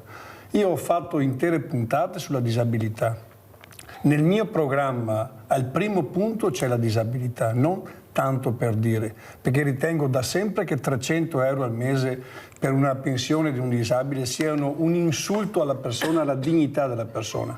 Però nessuno ha cambiato né da destra né da sinistra. Allora probabilmente il Veneto, con il suo residuo fiscale, che ricordiamolo ai veneti è di circa 18 miliardi l'anno, potrebbe dare sostegno a queste famiglie, soprattutto non solo agli anziani, ma anche a chi ha un bambino disabile, perché impegna spesso e volentieri entrambi i genitori e capita spesso che uno dei genitori debba purtroppo rinunciare al lavoro per seguire il bambino, e ritengo sia una cosa doverosa. E perché dov'è lo Stato, visto che abbiamo l'esigenza, non per il sottoscritto, di avere lo Stato? Io spero che si arrivi presto e il più presto possibile a un'Europa dei popoli, delle comunità, e si elimini questa istituzione chiamata Stato, che ormai appartiene all'Ottocento, fallita, che mantiene delle istituzioni assolutamente anacronistiche. Cito uno, il Quirinale, oltre 700 dipendenti che mi piacerebbe sapere cosa fanno dalla mattina alla sera. Prima da tre baseleghe. Benissimo, allora, non ero all'ascolto, però mi fa piacere che qualcuno così segua anche Indipendenza Veneta, perché probabilmente l'avrà sentito da noi, e si cerchi di coltivare le cose più piccole di cui le persone hanno effettivamente bisogno. Adesso sentire ancora oggi, nel 2025, parlare di 800 miliardi per il riarmo, solamente dei folli possono fare una cosa del genere. Riarmo da chi? Dobbiamo difenderci dall'attacco dei cosacchi? Voglio ricordare, non lo dice il segretario di Indipendenza Veneta, ma l'autorevole professor Barbero, che la Russia negli ultimi 200 anni non ha mai attaccato l'Europa, pur essendo parte tra l'altro dell'Europa, dimentichiamo anche questo. Abbiamo sentito anche Barbero con Beato Tognolo prima, col dottor Zabotti, ma anche invece c'è qualcuno che ha sempre fatto la guerra fuori da casa sua, e non faccio nomi. Adesso, visto che abbiamo, Trump vuole la pace e noi cosa facciamo? Andiamo dalla parte opposta. Vorrei rammentare al signor Draghi e a qualche altro poveretto che purtroppo ha dimenticato la storia. La NATO è stata creata per 3 motivi, solo 3. Tenere dentro gli americani, sotto i tedeschi e fuori i russi. Noi stiamo mandando via gli americani in qualche modo e stiamo dando fiato ai tedeschi, che hanno un'economia collassata, in stagflazione. Per chi non lo sapesse vada a vedersi cosa significa, perché significa che cresce l'inflazione e non cresce l'economia. Attenzione, questo è un problema grosso. Stiamo dando la possibilità ai tedeschi di riconvertire le loro fabbriche di automobili in fabbriche per fare armi. Stiamo ritornando alle stesse condizioni che hanno scatenato la seconda guerra mondiale. Abbiamo in Europa degli irresponsabili. Io invito il Consiglio regionale del Veneto, che per noi è il Parlamento veneto, a prendere le distanze dall'Italia e da questa Europa della finanza e delle banche, che nulla ha a che fare con i popoli. Allora, l'Europa a detta del nostro Michele Favero è questa, e io ho avuto Tiziano Spigarioli l'altra mattina, e lo dico a Emanuela Tonon, che ha detto i veneti si imbaucai, ha detto proprio L'ho così. conosciuto, un Ecco, Tiziano Spigariol, questo sì, personaggio, un che i poeta. veneti si imbaucai. Siamo proprio imbaucai. Manuela Tonon invece abbiamo questa radice forte del mondo del volontariato, dell'associazionismo, che veramente ci fa andare avanti nonostante abbiamo anche un esercito di imbaucai. Allora, ho ascoltato con molto piacere e mi sono venuti i brividi a sentire quello che diceva. L'altra sera eravamo ad una riunione dove c'erano tutte le associazioni a Oderzo, associazioni che seguono i bambini disabili. Ognuna di loro sta facendo un grandissimo lavoro e ognuna di loro è partita dal bisogno di una mamma con il figlio. Guarda, mi vengono i brividi a sentire quello che hanno raccontato e come diceva Michele, giusto? Michele Favero. Non tante volte uno dei due, a volte anche tutti e due, la mamma annientata assolutamente, ci sono dei bisogni che non si riescono a soddisfare e allora i genitori si mettono insieme e dopo c'è sempre la solidarietà a dare una mano, sempre, perché cito Mauro Vettorello di Oltre l'Indifferenza, che è stato qua sabato. Esatto, e anche altre realtà. Cioè, se non ci fosse stato in quel caso lì il volontariato, ragazzi, questi bambini, invece dopo c'era il discorso del dopo di noi, perché io per fortuna ne ho una, è sana e spero continui a essere sana, è a Sydney adesso che lavora. Però ci siamo dette con la collega che avevo in parte e riteniamoci fortunati che i nostri figli sono sani, perché quello è un problema grandissimo, grandissimo, e quindi assolutamente d'accordo. Allora, un minuto, dottor Leoni, per salutarci, cosa vuole dire? Che messaggio vuole lasciare? Le famiglie che sono affette da disabilità, perché il sottoscritto ha fatto il coordinatore medico volontario per gli Special Olympics, che sono i giochi nazionali per gli affetti da sindrome di Down, alcuni anni fa, e per una settimana sono rimasto immerso al di fuori di quella che è la mia realtà professionale, nella realtà delle famiglie e di tutti quanti gli atleti di ogni genere di disabilità, quelli con gravi disabilità e quelli con una piccola disabilità, che sono praticamente indistinguibili da quelli più fortunati che possono fare una vita completamente normale, ma anche loro fanno una vita molte volte normale e sono sono proprio in chiusura. Inadeguato. Quindi la massima solidarietà e anche l'invito a quello che è un investimento adeguato in termini di salute, piuttosto che per quanto riguarda il riarmo in questo momento storico così particolare. Grazie al dottor Leoni di essere stato con noi, Giovanni Leoni, grazie a Manuela Tonon, grazie a Michele Favero, grazie. Adesso andiamo a pranzo con la proposta di Mirella. Risotto alle fragole. La fragola è il simbolo della tentazione. Nel Medioevo si credeva che chi mangiasse fragole si sarebbe trasformato in un mostro. Si vede che qualcuno già soffriva di allergie, si gonfiava come un pallone e si riempiva di pustole spaventando il prossimo. Ingredienti per 4 persone: 350 g di riso, 300 g di fragole, 100 g di burro, 2 bicchieri di vino bianco secco, una cipolla, un quarto di panna, brodo di dado, sale, pepe.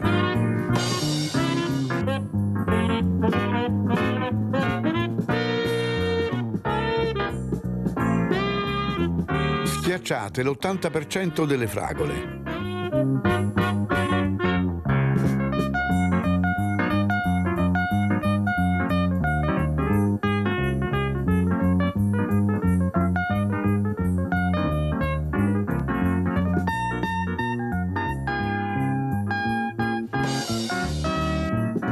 In un tegame fate sciogliere metà burro e unite la cipolla tritata, senza farla colorire troppo.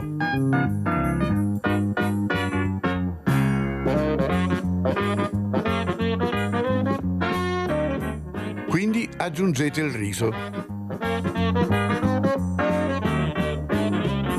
Mescolate. Spruzzate con il vino, fate evaporare.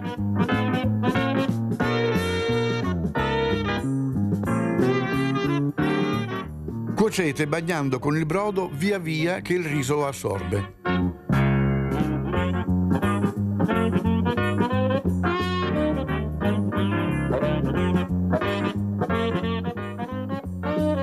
A metà cottura unite al risotto le fragole schiacciate.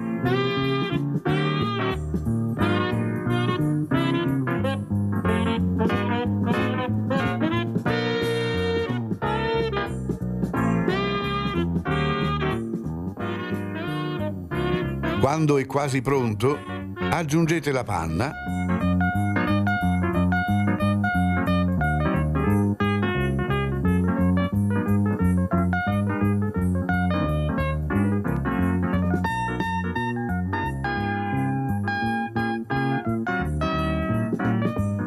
il sale e il pepe.